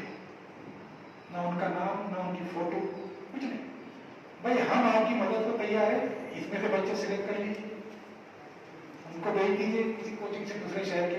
ये तो करना ही पड़ेगा, ये तो करना ही पड़ेगा। इसमें बहुत से सवाल आए हैं, ऐसे सवाल भी है कि हम लड़की वाले बाहर भेजना नहीं देना चाहते, ये नहीं करना चाहते। मैं उस सवाल का एक हमेशा जवाब देता हूँ, जो माँ बाप अपनी बच्ची को भेजना नहीं चाहते, सरप्लस अपने भेजना नहीं चाहते, अगर वही बच्ची या वही बच्चा नीट एग्जाम क्वालिफाई होगा तो उसे गुरचोड़ी भेज देंगे। क्या भेज देंगे? गुरचोड़ी भेज देंगे, वहां पर सबसे बेहतर एरिया है, क्योंकि वो क्वालिफाई हो गया। अगर कोई लड़की लड़का अगर उसको डीएड करके कोई बहुत दूर यहाँ पे 1000 किलोमीटर दूर स्कूल में जॉब लेना, वहां भेज देंगे। इस मामले में क्यों नहीं भेजते? ये गौर करने की बात है ना। आपको टीचर बनाने के लिए टीचर बनने तो भेज रहे, डॉक्टर की तालीम की शुरुआत के लिए भेज। यहाँ तो आप कलेक्टर बनने वाले, सारे डॉक्टर, सारे टीचर, सारे प्रिंसिपल, सारे बिजनेसमैन के बॉस बनने वाले, आप उसके लिए फुटबॉल देने को तैयार नहीं है। तो ये तो हमको याद करना पड़ेगा, ये कोई दूसरा हल नहीं करेगा। दूसरी एक बात जो है, ये बहुत से सवाल आए हैं इसमें सबके, मैं हमेशा से एक बात का ख्याल रहा हूँ कि अगर आप यूपीएससी करना चाहते हैं, कोई भी कॉम्पिटिटिव एग्जाम में आप हिस्सा लेना चाहते हैं, सवाल खड़े रहकर पूछिए। आप में एतमाद पैदा होगा, आपका खौफ दूर होगा। इंटरव्यू के अंदर लिखकर जवाब नहीं दिया जाएगा, पता है आपको। इंटरव्यू में फेस टू फेस, इंटरव्यू में तो आप हिजाब में भी नहीं रह सकते। तो फिर उस वक्त क्या करेंगे आप? नहीं सर हम लिख के देते, नहीं डरने का नहीं बिल्कुल। आप गलती करो या हम गलती करो, गलती सुधार लेंगे दूसरे की। आपका नॉलेज बढ़ेगा, मेरा बढ़ेगा, नहीं तो आपसे मेरे से आपका, आपसे मेरा बढ़ना नहीं बढ़ेगा। तो मेरी हमेशा गुजारिश रहेगी कि आप डेयरिंग कीजिए, खड़े रहकर पूछिए। आपकी आवाज भी सही ढंग से मेरे पास पहुंचगी तो आपका एतमाद बाहर हो जाएगा, क्योंकि आवाज भी नहीं निकलती है बाद में डर खौफ के मारे। लेकिन टैलेंट जब लिखते हैं तो ऐसा लगता है कि इससे अच्छा लिखने वाला नहीं है, लेकिन बात जब करते हैं तो झिझक जाते हैं। तो बात आपने यहाँ से प्री पास करके मेंस में गया, मेंस पास करके इंटरव्यू पे, और वहां पे आपको आदत ही नहीं बात करने की, सारी मेहनत चलेगी आपकी। तो पूछिए, सवाल करिए, पूछिए क्या यूपीएससी के लिए कौन सी डिग्री के लिए? देखिए आमतौर के ऊपर अगर आप 101% सिर्फ यूपीएससी करना चाहते तो प्लान ए आर्ट्स। लेकिन आप डबल माइंड है तो फिर आपको सोचना चाहिए कि बीएससी करेंगे, बीकॉम करेंगे, बीबीए करेंगे, मेडिकल करेंगे, इंजीनियरिंग करेंगे, आपको सोचना है। लेकिन अगर 101% आप भी और आपके पेरेंट्स भी आपको यूपीएससी करवाना चाहते हैं तो सबसे अच्छा आर्ट्स, क्योंकि आर्ट्स के जो सब्जेक्ट्स है, हिस्ट्री, ज्योग्राफी, पॉलिटी, इकोनॉमी, इसमें से 4 सब्जेक्ट, 3 सब्जेक्ट बीए में आपको कंपल्सरी लेना पड़ते हैं। ये 4 सब्जेक्ट यूपीएससी के फेवरेट स्कोरिंग सब्जेक्ट है, आर्ट्स नंबर 1। लेकिन शर्त क्या है? आप 100% अगर श्योर है, क्योंकि मेरे पास 96% के स्टूडेंट है जिनको बहुत आसानी से पहले इसके अंदर एडमिशन मिल रहा है, साइंस के अंदर नहीं दिया उन्होंने एडमिशन। नहीं, हमको करना ही नहीं है, डबल माइंड कॉलेज में साइंस पढ़ो, यहाँ के आर्ट्स पढ़ो क्लासेस, तो ये आपको डिसीजन लेना है। तो आर्ट्स अगर आप तयशुदा है कि नहीं करना है तो आर्ट्स सबसे बेहतर है। पूछिए बेटा, जिन्होंने सवाल भेजा है पूछिए, आप पूछिए, आप पूछना चाहते हैं। एग्जाम देने के लिए 12वीं के बाद 3 मराहिल से गुजरना होता है। दूसरा सवाल ये है कि सवालात की नौयत किस तरह से होगी एग्जाम में, और तीसरा सवाल ये है कि वो सवालात किस सिलेबस पर मुश्तमिल हुआ करते हैं। यूपीएससी के ना, तो आपको 3 मराहिल से गुजरना पड़ेगा। मैंने वही बताया आपको, फजर जोर का टाइम देख लीजिए, ये पहले ही मरा है आजमाइशों से। 12वीं के बाद क्या करना होता है और किस तरह से? नहीं, उसका जवाब में ये भी जवाब है, 12वीं के बाद रात को जागना कम करना पड़ेगा। देख लीजिए आप प्रैक्टिकल करके, आपके पास टाइम ही नहीं है। 2 बजे, 3 बजे, 2:30 बजे, 1 बजे सोने के बाद मैं कितनी भी प्लानिंग बनाऊं, इंसान की जहन की खुदा ने ये सलाहियत रखा है, इब्तिदाई रात की नींद अगर 9 बजे से 3 बजे तक 6 घंटे की मिल जाए तो दिन की 14 घंटे की नींद से बेहतर रहती है। ये कुदरती निजाम है। इब्तिदाई इसलिए जितने भी बुजुर्गान दीन गुजरे हैं, आज भी जितने सेलिब्रिटीज है, चाहे वो बिस्कुट हो, स्पोर्ट्समैन हो, क्रिकेटर हो, फुटबॉलर हो, टेनिस खेलने वाले हो, ये सब 3 बजे 4 बजे उठ के प्रैक्टिस करते हैं। और कभी दोपहर के बाद प्रैक्टिस नहीं करते हैं, स्विमिंग भी करते हैं तो सवेरे सवेरे करते हैं। क्यों? फजरत का निजाम है। तो आपके जो मराहल है ना उसमें ये दूसरा आप क्या दूसरा उसका सवालात की नोयत अगर आप जानना चाहते हैं यूपीएससी की तो बहुत आसान तरीका है, सब नोट कर लीजिए इस बात। गुज़िश्ता 5 साल के प्री के पेपर डाउनलोड कर लीजिए यूपीएससी की वेबसाइट पे जाकर। 2018, 19, 20, 21 4 साल के पेपर डाउनलोड कर लीजिए, टेबल पे रखिए चारों साल के क्वेश्चन।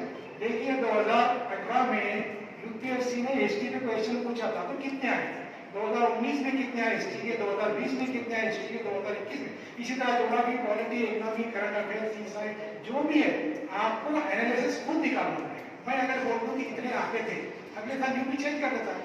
18 में अगर उसने हिस्ट्री के 17 क्वेश्चन पूछा था, 19 में 5 ही पूछता है।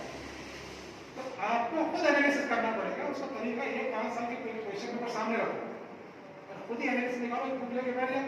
17 में हिस्ट्री के 6 क्वेश्चन, ज्योग्राफी के 5 क्वेश्चन, पॉलिटी के 20 क्वेश्चन, इकोनॉमी के कितने क्वेश्चन, जनरल साइंस के कितने क्वेश्चन। अगर टोटल मारेंगे तो आपको समझ में आ जाएगा कि ओवरऑल यूपीएससी ने सबसे ज्यादा क्वेश्चन पूछा था इंडियन पॉलिटी के ऊपर 20 क्वेश्चन, इकोनॉमी के ऊपर 18 क्वेश्चन, हिस्ट्री के ऊपर 7 क्वेश्चन, ज्योग्राफी के ऊपर 16 क्वेश्चन। तो आप एनालिसिस निकालने के बाद जब पता चलेगा कि सब सब्जेक्ट के ऊपर यूपीएससी पूछता है, तो किसी के ऊपर कम ज्यादा नहीं होता है। कोई खास ऐसा नहीं है कि वो हर साल तक हिस्ट्री के ऊपर 20 क्वेश्चन पूछेगा, नहीं होता। वो एनालिसिस करने के बाद ही पता चलेगा। और क्या तीसरा, सिलेबस उसका अलग से दे देते हैं, फिर कौन सा है? सिलेबस भी वेबसाइट पे अवेलेबल है यूपीएससी का, तो मिल जाएगा सर। लेकिन उसको 18 महीने लगते हैं समझने के लिए। यूपीएससी का सिलेबस समझने के लिए 18 महीने लगते हैं, कोचिंग सेंटर में जाकर मेंटरशिप के अंदर रहने के बाद भी। आप यूपीएससी के वेबसाइट पे जाइए, देख लीजिए, कुछ नहीं समझ में आएगा। बगैर मेंटरशिप के, बगैर कोचिंग के हमारे पास से कुछ बच्चों ने एग्जाम दिए, जब वापस आए तो सर 100 में से हमने 18-20 क्वेश्चन भी समझ नहीं सके हमारे, जबकि आपको 80 हल करना रहता है, जिसमें से 60 तो 100% करेक्ट होना आपकी। जब क्वालिफाई हो गया तो 20 ही नहीं समझ रहे आप। तो सिलेबस समझने के लिए भी आपको 18 महीने लगते हैं। लेकिन 18 महीने के बाद जब आप सिलेबस समझ जाते हैं तो जो स्मार्ट स्टडी आप शुरू करते हैं ना, वो एक साल में कंप्लीट हो जाती है। 18 ये और 12 36 बस समझना ही आपकी स्टडी है। अब आपको इतनी बॉर्डर में पहुंच गया, कभी 2 नंबर से रह जा रहे, कभी 3 नंबर से। वो क्यों रह गया कि आप ऑल इंडिया लेवल के कॉम्पिटिशन में आ गए हैं। एक 2 नंबर के लिए जो बच्चे मेहनत करते हैं वो 20,000 25,000 रहते हैं।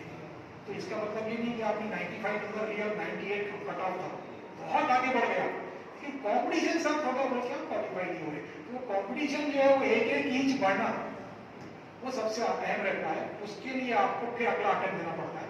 ये 1-2 नंबर जो कम रहते हैं अगले अटेम्प्ट में आप निकाल देते हैं। और यहाँ हिम्मत टूट गई आपकी, तो समझना चलेगा।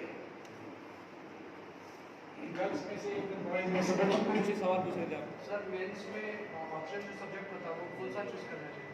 नहीं, आप मेंस में जाइए। आप क्या कर रहे हैं अभी बीए लास्ट ईयर है। ठीक है, बीए फर्स्ट ईयर में आपने एडमिशन लिए थे, आपने कभी पूछे थे एडमिशन लेते वक्त कि 6 सेमेस्टर में क्या पढ़ाएंगे? नहीं पूछे थे, कोई नहीं पूछता है। आप मेंस सब्जेक्ट के बारे में जब सोचिए, जब प्री क्लियर करेंगे, प्री क्लियर करने के बाद आपको जीएस 1, 2, 3, 4 ये चारों सब्जेक्ट इससे तो स्टडी करना। मेंस की स्टडी 90 दिन में हो जाती है, ऑप्शनल। तो आप 90 दिन की स्टडी के लिए 3 साल से परेशान हैं, ये हो रहा है।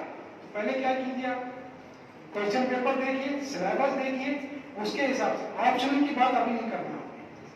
कौन सा लेना है, क्या करना है, उर्दू भी ले सकते हैं, कितने कॉन्स्टिट्यूशन के अंदर लिखा हुआ है 17, कोई भी लैंग्वेज में आप ले सकते हैं, कोई भी सब्जेक्ट ले सकते हैं आपको सब इसमें पूरे पेपर उर्दू में दे सकते हैं, पूरे पेपर मराठी में दे सकते हैं। एक कंपलसरी पेपर होता है इंग्लिश, वो तो देना ही देना, किसी को भी देना है। तो मेहरबानी करके आप छलांग मारने की कोशिश मत कीजिए, प्री की तैयारी कीजिए। प्री आप पास होते ही आपको जाने मिलना, इस्लामी वाले बुला लेते हैं, हम आपको मेंस की भी कोचिंग देते हैं और ऑप्शनल की भी कोचिंग देते हैं फ्री में। तो परेशान मत होइए, वही है जैसा बीए के फर्स्ट सेमेस्टर में है, कभी आपने सेकंड सेमेस्टर थर्ड सेमेस्टर का पूछा। लेकिन यूपीएससी में हर बच्चा, सर इंटर में क्या सवाल पूछा था आपसे, सर आपने मेंस में का ऑप्शन किया, हमको पहला मरहला है वही तय करना है। वो नहीं करने से अब क्या होते हैं, गड़बड़ा जाते हैं। पहला मरला तय कीजिए, प्री के जो सवाल रहते हैं वही बड़े होकर मेंस में आते हैं। ये ऑब्जेक्टिव सब्जेक्ट ऐसा रहता है कि बड़ा फर्क नहीं रहता। डाइट 18 महीने की तैयारी प्री की, उसके बाद पूरी समझ में आ जाएगा मेंस के क्या करना और ऑप्शन में क्या करना। ठीक है, और पूछिए। अगर किसी का ड्रीम है कि वो आईएएस बने और वो अभी छोटी क्लास में, लेकिन उसकी स्टडी वो अभी से ही करना चाहता है, तो उसे यूपीएससी की बुक के हिसाब से स्टडी करना चाहिए या न्यू अभी नॉलेज मिल रही उसके हिसाब से? कितनी छोटी उम्र? 11th class. 11? यस। ठीक है, 11 तो ठीक है। 11 या 12 के बाद ही यूपीएससी की तैयारी करनी चाहिए। जहन आप 8 से 9 से 10 से बना लीजिए तैयारी, लेकिन आपको कब करनी है? 10th का रिजल्ट आपने टॉपर के तौर पे निकालना, 12th का रिजल्ट आपने टॉपर के तौर पे निकालना। जब ये दोनों रिजल्ट आप टॉपर के तौर पे निकालते हैं तो ये समझिए 30% यूपीएससी की तैयारी इसमें होगी आपकी। चाहे आप आर्ट से रहो, साइंस से रहो, इंजीनियरिंग से रहो, 30% तैयारी होगी आपकी।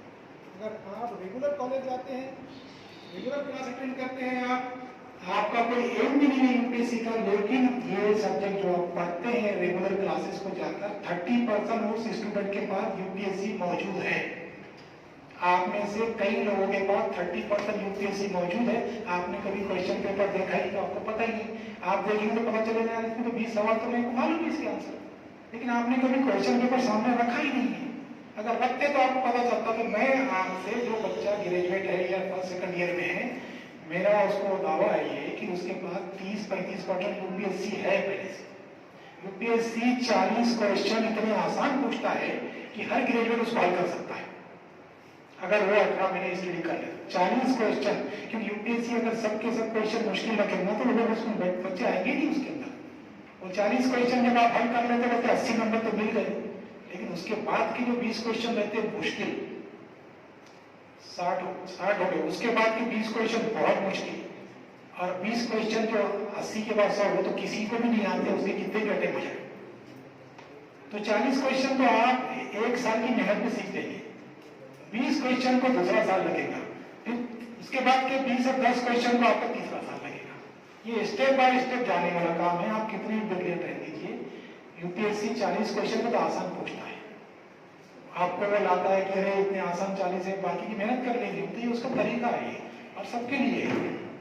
ठीक है, आप सेलेक्ट कर लिए अगर है तो पहले आप 12 अच्छे नंबर से निकालिए। सिर्फ न्यूज पेपर मत छोड़िए पढ़ना। इंडियन एक्सप्रेस पढ़िए, news English, times of India पढ़ता, हिंदू नहीं पढ़ना भी आपने। दूसरा, राज्यसभा और लोकसभा की जो न्यूज आती है दूरदर्शन के ऊपर, उसको देखना आपने, उसको जरूर देखना, उसको आपने छोड़ना नहीं कभी, चाहे वो पिछले साल की क्यों नहीं होती। कोई पार्लियामेंट के सेशन में क्या सवाल जवाब हो रहे उस पर गौर करना। सुप्रीम कोर्ट के डिसीजन क्या आ रहे हैं, हाई कोर्ट के डिसीजन क्या आ रहे हैं, ये यूपीएससी है। यूपीएससी कभी ये नहीं पूछता है इसको कितने वोट मिले, उसको कितने वोट मिले। हिजाब के ऊपर कभी सवाल नहीं आएगा यूपीएससी में, कभी रिलीजियस सवाल पूछेगा नहीं यूपीएससी, कंट्रोवर्शियल सवाल पूछेगा ही नहीं कभी। यूपीएससी ये पूछेगा इस मुल्क को चलाने के लिए जो सलाहियत चाहिए वो कहाँ पर है, हमारी हिस्ट्री में, ज्योग्राफी में, पॉलिटी में, इकोनॉमी में, इसके सवाल पूछेगा। तो गौर करिए, आपको बहुत आसान तरीके बता लोग। इंडियन एक्सप्रेस अखबार अगर आप पढ़ेंगे तो 3 घंटे लगेंगे आपको डेली पढ़ने के लिए, और 3-4 महीने के बाद आप उसको 2 घंटे में खत्म करेंगे पूरा पढ़ना। स्पोर्ट्स का और फिल्मों का जो सफर आता है उसको छोड़ देगा, पॉलिटिशियंस की जो न्यूज रहती है उसको छोड़ देगा, बाकी पूरा पढ़ना। फिर दूरदर्शन की न्यूज देखिए आप, एक मैगजीन आते 2 में, कुरुक्षेत्र और योजना, ये गवर्नमेंट ऑफ इंडिया की मैगजीन है। ये गवर्नमेंट ऑफ इंडिया जो बजट बनाती है और आने वाले सालों में बजट को कैसा इम्प्लीमेंट करना है उसमें डिटेल रहती है। तो कुरुक्षेत्र और योजना मैगजीन पढ़िए आप, दूसरे कोई मैगजीन नहीं पढ़ना, फ्रंट लाइन नहीं, इंडिया टुडे ये भी पढ़ने नहीं आप जब तक कि सिलेबस नहीं समझता। और उसके साथ साथ आपने पढ़ना है न्यूज पेपर, और दूरदर्शन पे आपने क्या देखना, पार्लियामेंट के अंदर क्या हो रहा है, कैसे सवाल जवाब हो रहे हैं, किस पे डिबेट हो रही है। ये यूपीएससी को सीखने का बहुत सस्ता, फ्री का और आसान तरीका है। ठीक है, और कुछ?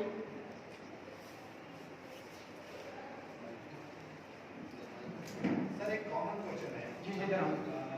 अभी इस वक्त इंडिया में कितने सर यूपीएससी कितने लोग यूपीएससी में एवरेज उसके हिसाब से, जैसे आप एग्जाम्पल मिसाल बच्चे का केस वो फर्स्ट अटेम्प्ट में पास हुआ, पर आप अपने साहब जाने का और आपके इंस्ट्रूमेंट की काफ़ी समय लगा, यानी समय का इस्तेमाल आपने बहुत बॉडी किया इसमें।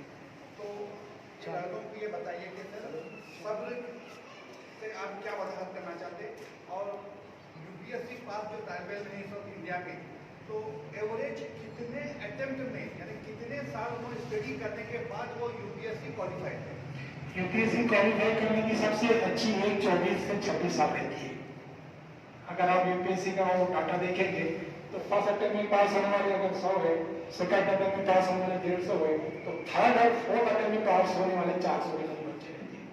तो सबसे बेस्ट करें, अगर आप 22 साल की उम्र में यूपीएससी एग्जाम देने का तो लेवल आता है, 22 साल की उम्र में आप एग्जाम देने के काबिल होते हैं, तो 2 और 3 अटेम्प्ट में आप 3 साल तैयारी करेंगे तो खुद को आप 25 साल के हो जाते हैं। तो 3 साल की स्टडी के बाद यूपीएससी पास करना बहुत आसान होता है।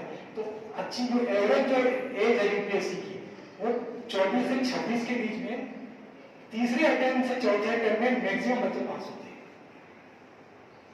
हैं। ये एज और अटेम्प्ट की बात बता दूंगा, और इससे कम में रहे 60 से कम 70 साल में पहला बच्चा है जो पहले अटेम्प्ट में पास हुआ है ना। तो आईपीएल जो बना वो गुजरात का बच्चा है, क्या नाम है उसका, क्योंकि वो 22 साल की पहले आईपीएल बना हुआ, तो दोनों ऑल इंडिया रिकॉर्ड तो हमारे पास है, लेकिन वो 4000 से 40,000 पहुंचेंगे तो बहुत रिकॉर्ड आ जाएंगे हमारे पास।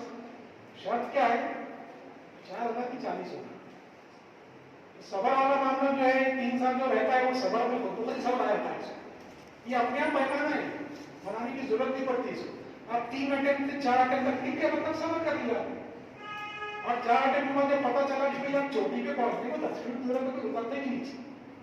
यही सवाल है कि आपको वहां तक पहुंचना। पेरेंट्स का ये क्या काम है, हम आपके पीछे दीवार की जैसे खड़े हैं, आपकी जरूरत पूरी करेंगे, बताओगे तुम नहीं निकलेंगे, क्वालिफाई नहीं होंगे, लेकिन तुमने मैच खेलने के बाद आ रहा ना, घर में बैठ के टीवी में देख के तो नहीं आ रहा, स्टेडियम में बैठ के तो नहीं आ रहे। तो वो तजुर्बा जो आता है, वो जिस फील्ड में जाएगा बच्चा, वो वहां पर उस फील्ड में कामयाबी के झंडे गाड़ेगा। तो इसका जैसा बोलते हैं ना, जिंदा हाथी लाभ का मिसाल है ना। तो यूपीएससी क्वालिफाइड लाभ का है, जो क्वालिफाई नहीं होता वो 1.25 लाख का है। कहीं भी घाटे में नहीं है, फाइनेंशियली भी घाटे में नहीं है, ना टाइम बर्बाद हो रहा है आपका, ना नॉलेज खत्म हो रही है आपकी। आप क्वालिफाई नहीं हुए 4 घंटे के बाद की तो आप लाख रुपये कमा लेंगे, 50,000 कमा लेंगे यूपीएससी के ही बुनियाद।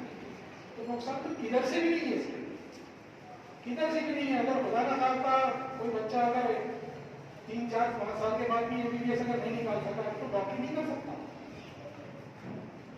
लॉ नहीं पढ़ा सकता, लॉ नहीं है, वकील नहीं बन सकता, और कोई अटेम्प्ट नहीं निकला। लेकिन यहाँ तो 5 साल की उम्र नहीं निकला हो तो कमाने का तो बहुत बड़ा काबिल है। तो कहीं भी नुकसान नहीं है इसके। अगर आप हम गौर करेंगे तो इससे सस्ता, सेफ और आसान एग्जाम हमारे लिए है ही नहीं। सस्ता, सेफ और आसान एग्जाम हमारे लिए है ही, पर बदकिस्मती क्या है कि हम इसमें आते नहीं। नहीं आने की वजह जो मैं आपको बता रहा हूँ, आप उस पर अमल कीजिए, शुरुआत अपने आप से कीजिए, आपका टाइम टेबल बना लीजिए, वो अव्वल वक्त को इस्तेमाल कीजिए। 3 महीने में चेंजेस आएंगे आपके। क्वेश्चन पेपर देखिए, पिछले 5 साल के ये मैगजीन के नाम होता है ये पढ़िए। क्वेश्चन पेपर देखते ही 5 साल के आपको 6 महीने लगेंगे क्वेश्चन पेपर से। तो 5 साल के क्वेश्चन पेपर देखने के बाद सब्जेक्ट वाइज समझने को आपको 5 से 6 महीने लगेंगे, तब आपको जाके पता चलेगा कि यूपीएससी क्या है, फिर आपकी परीक्षा। लेकिन सबक के साथ ही होना चाहिए और पाबंदी के साथ। मिनिमम 3 घंटे दीजिए, मैक्सिमम 6 घंटे दीजिए।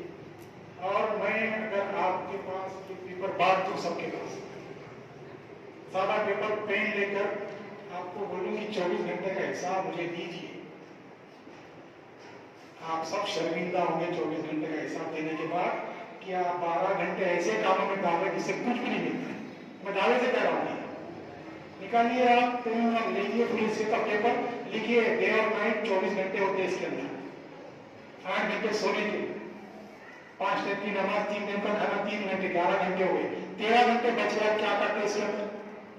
आप थक जाएंगे, लेकिन सही जवाब नहीं आएगा। फिर आखिर जब गौर करनी पड़ेगी, 13 घंटे में से 7 घंटे ऐसे काम में डाल रहे जिसमें तो कुछ भी नहीं देता। ये वाकई में हकीकत है, देख लीजिए आप टोटल मार के रिकॉर्ड करने का, और फिर पता चलेगा कि ये 7 घंटे यूपीएससी में कोई नुकसान नहीं, नौकरी का नुकसान, नींद का नुकसान, खाने पीने का, दोस्ती यारी का नुकसान। टोटल मार के देखिए, प्रैक्टिकल बता रहा हूँ मैं आपको सभी। आप जो टोटल मारिए 24 घंटे का, तो आधी जिंदगी तो सोने खाने में चल जाएगी। 8 घंटे सोना, 3 घंटे खाना पीना, नमाज में चल जाएगी। 50% तो हो गया हर इंसान कर रहा है।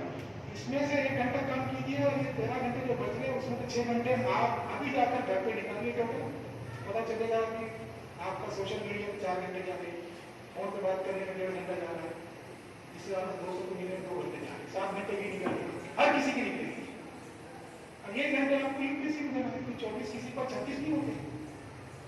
एक देखिए, पहले बनाइए टाइम टेबल, फिर देखिए उसके आगे लिख लीजिए सोशल मीडिया को 4 घंटे देखता हूँ मैं देखती हूँ, 2 घंटे करूँगी कम से। घूमने फिरने रिश्तेदारों से मिलने जाना है तो उसका 1.5 घंटा तो आधा घंटा कम से कम कर दो। ऐसा टोटल निकालूंगी तो चलिए 8 घंटे तो सही भी निकल जाएगा। मान के देख लीजिए, इसके बाद ही आपको शौक लगेगा। शौक लगना, ठोकर लगने के बाद ही आप इसमें सीखते हैं। अंसार शेख के वालिद को 30,000 रुपये गवर्नमेंट की स्कीम में मिले, रिक्शा चलाते थे उसके वालिद। वो स्कीम में 30,000 जब उसको मिले कि भी तुम घर बनाने के लिए पैसा लो, तो उसके वालिद वो क्लर्क को 30,000 रुपये देने के लिए क्लर्क ने उनसे 3,000 रुपये रिश्वत। और उसी दरमियान में वो 3,000 जमा करने के चक्कर में अंसार शेख ने अपने वालिद से बोला, मुझे एक रजिस्टर खरीदना है या पेन खरीदना है। उसके वालिद ने उसको माफ किए, पैसे नहीं है बल्कि मेरे पास। तब उसको शौक लगा था कि मेरे वालिद को 30,000 रुपये देने के लिए 3,000 रिश्वत देना पड़ रही है और मुझे 5 रुपये नहीं दे सकते पेन और रजिस्टर खरीदने के लिए, मैं ऑफिसर बन के रिश्वत खत्म करूँ। ये उसने तय किया था। तो शौक लगना, आप 24 घंटे का टाइम टेबल निकालेंगे, शौक लगेगा। आप तो गुजारने का टाइम टेबल निकालेंगे, शौक लगेगा। जब तक उम्मत को शौक नहीं लगता, ये सुधरती नहीं है। ये मुर्गे वसल्लम खाने वाली उम्मत है। अल्लाह का हमारे ऊपर बहुत बड़ा करम है। दुनिया में हमारे से ज्यादा कोई खाना नहीं अच्छा, लेकिन खाने की ताकत, कुर्सी की ताकत, इख्तियार की ताकत में हम जीरो है। और जिम्मेदार कोई भी नहीं है। हर हुकूमत मदद करने को तैयार है, जिम्मेदार हमी चाहिए। बनाइए प्लान, कुछ जरूरत पड़ती है तो मुझसे पूछिए। यहाँ भी बहुत सारे लोग आपको बताएंगे इंशाल्लाह। बहुत सारे लोगों ने सवाल किया है, मेरा मोबाइल नंबर जानना चाहते हैं तो नोट कर लीजिए, अगर कोई मेरा मोबाइल नंबर जानना चाहते हैं तो 9822194408। 10 बजे से रात को 10 बजे तक कर सकते हो। 9822194408। 10 साढ़े 10 से 9:30 साढ़े 10 के दरमियान में आप कभी भी कर सकते हैं। मोबाइल बंद रहा तो नमाज में रहता हूँ मैं, मोबाइल बंद रहता है, दोबारा ट्राई कीजिए या फिर मैसेज छोड़ दीजिए कि सर आपका फोन नहीं लग रहा है, मैं कॉल बैक कर लूँगा। लेकिन पहले इरादा पक्का कीजिए। ये मत बोलिए कि हमारे घर वाले गलत नहीं दे रहे, वो आपका काम है मनाना घर वालों को। उनके सामने प्रपोजल रखना है कि मैं करने के लिए, करने के बाद ये बन सकता है। कोई मिसाल दीजिए, बहुत आसान मिसाल है। नीट की सीट आपको मिल रही है, कॉलेज मिल रहा है नागपुर में, तो आप चले जाएंगे, या वहाँ आपको कोई भी नौकरी मिली संडाई आप चले जाएंगे। लेकिन इसके लिए आप बाहर निकलने को तैयार नहीं है। हमारे पास 10 साल का मसला आया था, लेकिन हमारे पास की लड़कियां दिल्ली में फ्री कोचिंग ले रही है। जब माहौल बना वहां पर हमारी लड़कियां दिल्ली में पढ़ रही है, जाके मीडिया में, जाके हमदर्द में फ्री कोचिंग ले रही है। हर साल हमारे 3, 5, 7 लड़कियां क्वालिफाई होकर फ्री कोचिंग को जाते हैं, क्योंकि अब वहां थोड़ा सा माहौल बन गया है। नहीं, अपनी एक लड़की गई, दूसरी जा रही, तीसरी जा रही, इतनी तक पहुंची हमारी लड़की। हिम्मत कीजिए, हौसला कीजिए, क्योंकि आप फेल भी हो गए तो आने वाली जनरेशन को आप 10 से सिखाने वाले बनेंगे। जो भी 3-4 साल इसमें रहकर अगर कामयाब नहीं भी हो सका, तो आप 22 साल 23 साल में सीख रहे हैं, आप अपने आने वाली जनरेशन को 15-16 साल सिखाना शुरू कर देंगे। यूपीएससी ये भी चेंज बन जाएंगी, ये भी एक तस्वीर बन जाएंगी। आप इस पर भी गौर कीजिए। नरेश सेल्फ स्टडी सेंटर, जिनके पास तालीमी माहौल नहीं है, पढ़ना चाहते हैं, मवाद है उनके पास, वो खुद का मवाद लेकर आए। चाहे वो एमबीबीएस की पढ़ाई कीजिए, नीट कीजिए, 12वीं कीजिए, डिग्री कीजिए, बीएससी, बीकॉम, जो भी आप पढ़ाई कर रहे हैं, अपनी किताबें, अपने नोट्स लेकर आए। वहां पर खुशगवार माहौल है, टेबल है, चेयर है, फैन है, लाइट है, हर चीज का तालीमी माहौल अवेलेबल है। आप बैठकर सेल्फ स्टडी कर सकते हैं। बिस्मिल्लाहिर्रहमानिर्रहीम। अस्सलामु अलैकुम वरहमतुल्लाहि वबरकातुहू। मैं काफ़ी देर से यहाँ बैठकर ये महसूस कर रहा हूँ कि बच्चों में बोरियत पैदा हो रही है। तो अभी आप जिंदगी के पहले मरहले में आ चुके हैं और आने वाले मराहिल में आपको बहुत बड़ी परेशानियों से और दुश्वारियों से गुजरना है। पहली चीज मैं आपको बताता चलूं, किसी भी मुल्क की तरक्की या किसी भी मुल्क की खुशहाली उस मुल्क का इंतजामिया होता है। अगर इंतजामिया बेहतरीन हो तो उस मुल्क में इंतजाम अच्छे बेहतरीन इंतजामिया के बदौलत खुशहाली और अमन आता है। अगर आप अपनी कौम को मुल्क की हुकूमत में अगर हिस्सेदारी दिलाना चाहते हैं तो सबसे पहले आपको मुल्क के इंतजामिया को अच्छी तरह से समझना होगा और उसके बाद आप सभी को उस इंतजामिया का हिस्सा बनना होगा। तभी जाकर आप अपने कौम को इस मुल्क की हुकूमत में हिस्सेदारी दिला सकते हैं। वरना नारेबाजी मोर्चे ये तुम्हें कोई फायदा दिला नहीं सकते। उससे बेहतर है कि आप अपने नौजवानों के अंदर एक इल्मी शऊर इल्मी बेदारी को पैदा करो और यही फल तुम्हें तुम्हारे हुकूक दिला सकता है। वरना अगर आप सिर्फ नारे देते सड़कों से मोर्चे निकालते सड़कों से निकलेंगे तो तुम्हें कोई हिस्सा नहीं मिलने वाला है। और मैं बहुत शुक्रगुजार हूँ कि नौजवानों से ज्यादा खवातीन ने इसमें हिस्सा लिया और खवातीन के अंदर ये इल्मी बेदारी बहुत तेजी से फैली है। मैं देखता हूँ अक्सर हमारे नौजवान टिकटॉक यूट्यूब पता नहीं फिल्में गाने इसी में परेशान है। तो ये तुम्हारे हिस्से में कुछ आने वाला नहीं है। तो बेहतर है कि मुल्क के एडमिनिस्ट्रेशन को समझो और अल्लाह ने किस तरह का इंतजामिया होना चाहिए ये पूरे कुरान में पूरी मुकम्मल तौर पर बयान कर दिया। तो जरूरी है कि तुम लोगों को चाहिए कि कुरान का ज्यादा से ज्यादा मुतालिया करें और हुकूमत को बताए कि हमारे यहाँ किस तरह का एडमिनिस्ट्रेशन है। और हम फेल हो चुके हैं मुल्क को एडमिनिस्ट्रेशन बताने में, मुल्क को इंतजामिया बताने में। तो जरूरी है कुरान का ज्यादा से ज्यादा इल्म हासिल करें, कुरान की कुरानी इस्तिलाहात को समझे कि कुरान क्या बयान कर रहा है। अल्लाह तुमको सबसे पहले इंतजामिया की तरफ ही लेकर आता है कि बताता है कि इंतजामिया किस तरह का होना चाहिए, किस तरह से हर एक इंसान की नशोनुमा होना चाहिए, हर इंसान की किस तरह से फलाह होना चाहिए, किसको कितना पैसा देना चाहिए, किसको कितना नहीं देना चाहिए, जुल्म को किस तरह से रोकना चाहिए, किस तरह से इंसान को कायम करना चाहिए। ये सारी तालीमात अल्लाह ने कुरान के जरिए सारी इंसानियत के हवाले किया। लेकिन बदकिस्मत ये है कि हम जिस कौम के पास ये किताब है वही कौम उस किताब को बंद रखी है। तो जरूरी है कि कुरानी इस्तिलाहात को समझे। और मैं आपका ज्यादा वक्त नहीं लूंगा क्योंकि मैं जब पूरी बात कहूंगा तो आपके सर पर से जाएगी। तो हमारे 4 इदारे हैं जिस तरह से रोटी के बैतुल कुरान और तहरीक इंसाफ और तहरीक इस्लाम, हम ये 4 इदारों पर काम करते हैं और लोगों के अंदर अवेयरनेस पैदा करते हैं। हम बहुत मशहूर हैं और हम बहुत शुक्रगुजार हैं कि आप लोगों ने इस प्रोग्राम में हिस्सा लिया और हमारे आए मेहमान जनाब शुएब साहब की बातों को समझा। और इसी तरह से मैं शुक्रगुजार हूँ शुएब साहब का और हमारे साजिद साहब का जो बहुत बड़े सोशल वर्कर हैं औरंगाबाद में, बहुत सादगी की जिंदगी जीते हैं। अल्लाह ने उनको हर चीज से नवाजा है लेकिन आपके सामने बहुत सादगी की जिंदगी जीते हैं और उनके भी शुक्रगुजार हैं। औरंगाबाद से आए तमाम मेहमानों का शुक्रगुजार है और खासकर हमारे आलमीन स्कूल के जो सोसाइटी के सदर हैं अकबर साहब का और स्कूल के सदर मुदर्रिस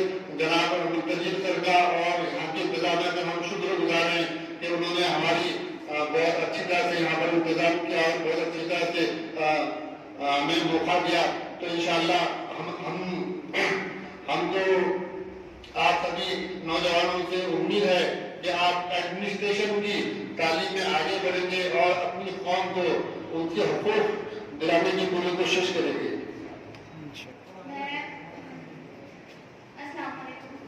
मैं एक डेंटिस्ट हूँ और 2020 में पैंडेमिक लॉकडाउन से पहले मेरा इंटर्नशिप खत्म हो चुका था और उसमें मैं मेडिकल टीम के साथ ज्वाइन होना चाहती थी पैंडेमिक से लड़ने के लिए, पर पेरेंट्स का दिल होता है कि वो अपने चिल्ड्रन को कभी ऐसी जगह नहीं भेज सकते जहाँ पे खतरा हो। तो वो टाइम पे मैं रियलाइज की कि मेरे अंदर वो पोटेंशियल है कि मैं अपनी सोसाइटी के लिए बहुत कुछ करना चाहती हूँ, पर मेरे पास वो प्लेटफॉर्म नहीं है।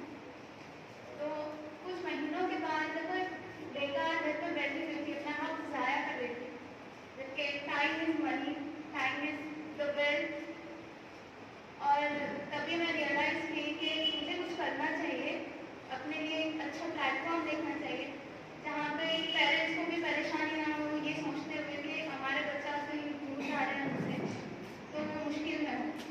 हमें अपना एम्पावर होना चाहिए कि अपने आप को भी बचा सके और अपनी सोसाइटी को भी। उस वक्त फिर मैं यूपीएससी की प्रिपरेशन करने का सोच रही थी। मेरे पास कुछ नॉलेज नहीं थी, zero knowledge with zero study material. I don't have any platform. Sir is providing me platform, very good platform. You can do anything you can want. अगर इस एज में मुझे ये प्लेटफॉर्म मिल चुका होता तो शायद मैं अभी तक कुछ बन चुकी होती।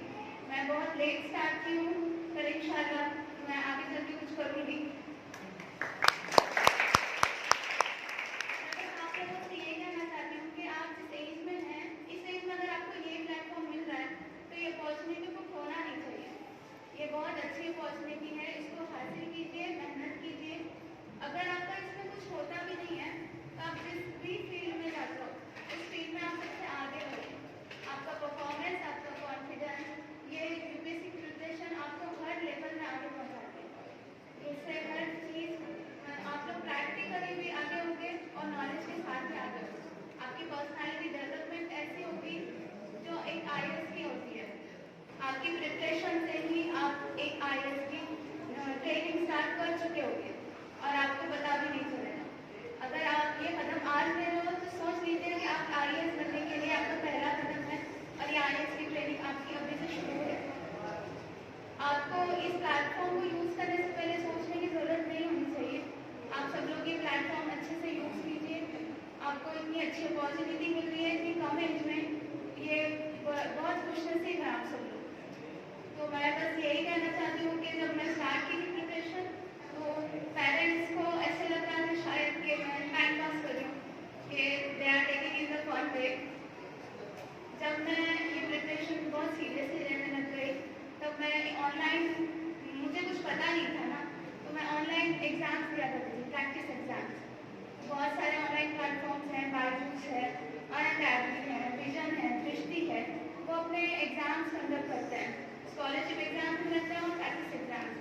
मैं बस वो देने लग गई थी और मुझे 2-3 जगह से स्कॉलरशिप के कॉल किया है, जिसमें बायजूस का एक बहुत अच्छा कॉल आया था और फिर वो स्टार्ट की। लेकिन तब तक बहुत देर हो चुकी थी। जुलाई एंड जब वो मुझे स्कॉलरशिप मिली और उसके बाद वो क्लासेस स्टार्ट हुए। मेरा फर्स्ट अटेम्प्ट था, मैं 3 मार्क्स से रह चुकी हूँ प्रीलिम्स में। जब प्रीलिम्स देने के बाद मुझे समझ में आया कि ये जो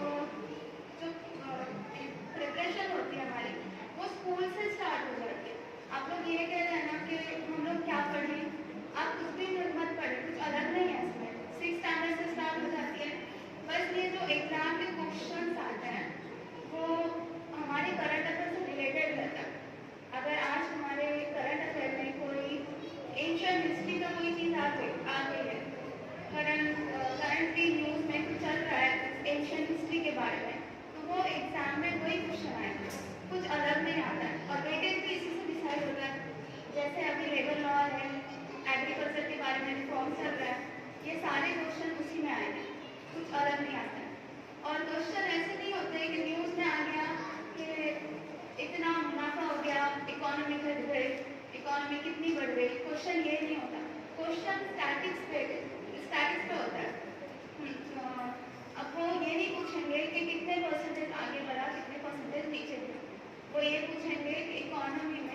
कितना डिफ्लेशन हुआ, इन्फ्लेशन हुआ, बेसिक्स पूछेंगे। तो तुम्हें करंट अफेयर इसलिए पढ़ना है कि करंट अफेयर से तुम्हें कौन सा स्टैटिक क्वेश्चन पे वेटेज देना है वो तुम्हें जानना है। अगर इकोनॉमी पे आता है ज़्यादा वेटेज तुम इकोनॉमी पे पढ़ोगे, अगर एशियन पे आता है हिस्ट्री पे तुम वो पढ़ोगे।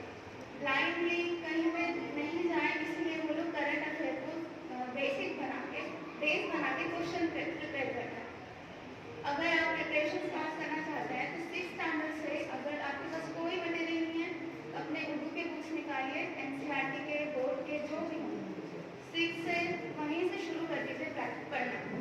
बेसिक्स है, समझ के पढ़ना स्टार्ट कीजिए। एग्जाम्स में रट्टा करने के लिए, एग्जाम पास करने के लिए, अगर आपको IAS करना है या UPSC देना है तो आप तभी से स्टार्ट कर सकते हैं। जो है आपके पास उससे स्टार्ट कीजिए। मेरे पास कोई नॉलेज नहीं थी, मैं एक बहुत ही बकवास सा ऐप डाउनलोड की थी जो एक लॉयर का था। बकवास नहीं बोल सकते पर उसमें नॉलेज बहुत कम थी। मैं बस वहीं से शुरू कर चुकी थी और मैं ये सोच चुकी थी कि खतरा खतरा करके ही समंदर बनता है, तो चलो यहीं से शुरुआत करते हैं। बस पहला कदम देना मुश्किल होता है, उसके बाद आप पता नहीं कहाँ तक पहुँच जाओगे, आपको खुद नहीं समझेगा। ये एक बहुत अच्छा प्लेटफॉर्म है, तो मैं चाहती हूँ कि आप सब लोग इस प्लेटफॉर्म को यूज़ करें और आगे बढ़े अपनी ज़िंदगी में। और रही बात लड़कियों की, वो ये कहते हैं कि पेरेंट्स इजाज़त नहीं देते। मेरे घर में भी यही था कि पेरेंट्स को ऐसा लगता था मैं UPSC प्रिपरेशन कर रही हूँ पर टाइम पास कर रही हूँ, लेकिन जब मुझे स्कॉलरशिप मिली तब उनमें सीरियसनेस आ गया कि हाँ उनकी लड़की कुछ कर रही है। और फिर जब प्रीलिम्स 3 मार्क्स से रह गया तब वो इतने, मुझसे भी ज़्यादा सीरियस शायद वो हैं, मुझसे ज़्यादा मेहनत वो करते हैं। तो आप लोगों को अपने पेरेंट्स को ज़बान से नहीं, अपनी मेहनत से, अपनी सक्सेस से, अपने रिजल्ट से बताना है कि आप कुछ कर सकते हैं। Thank you very much.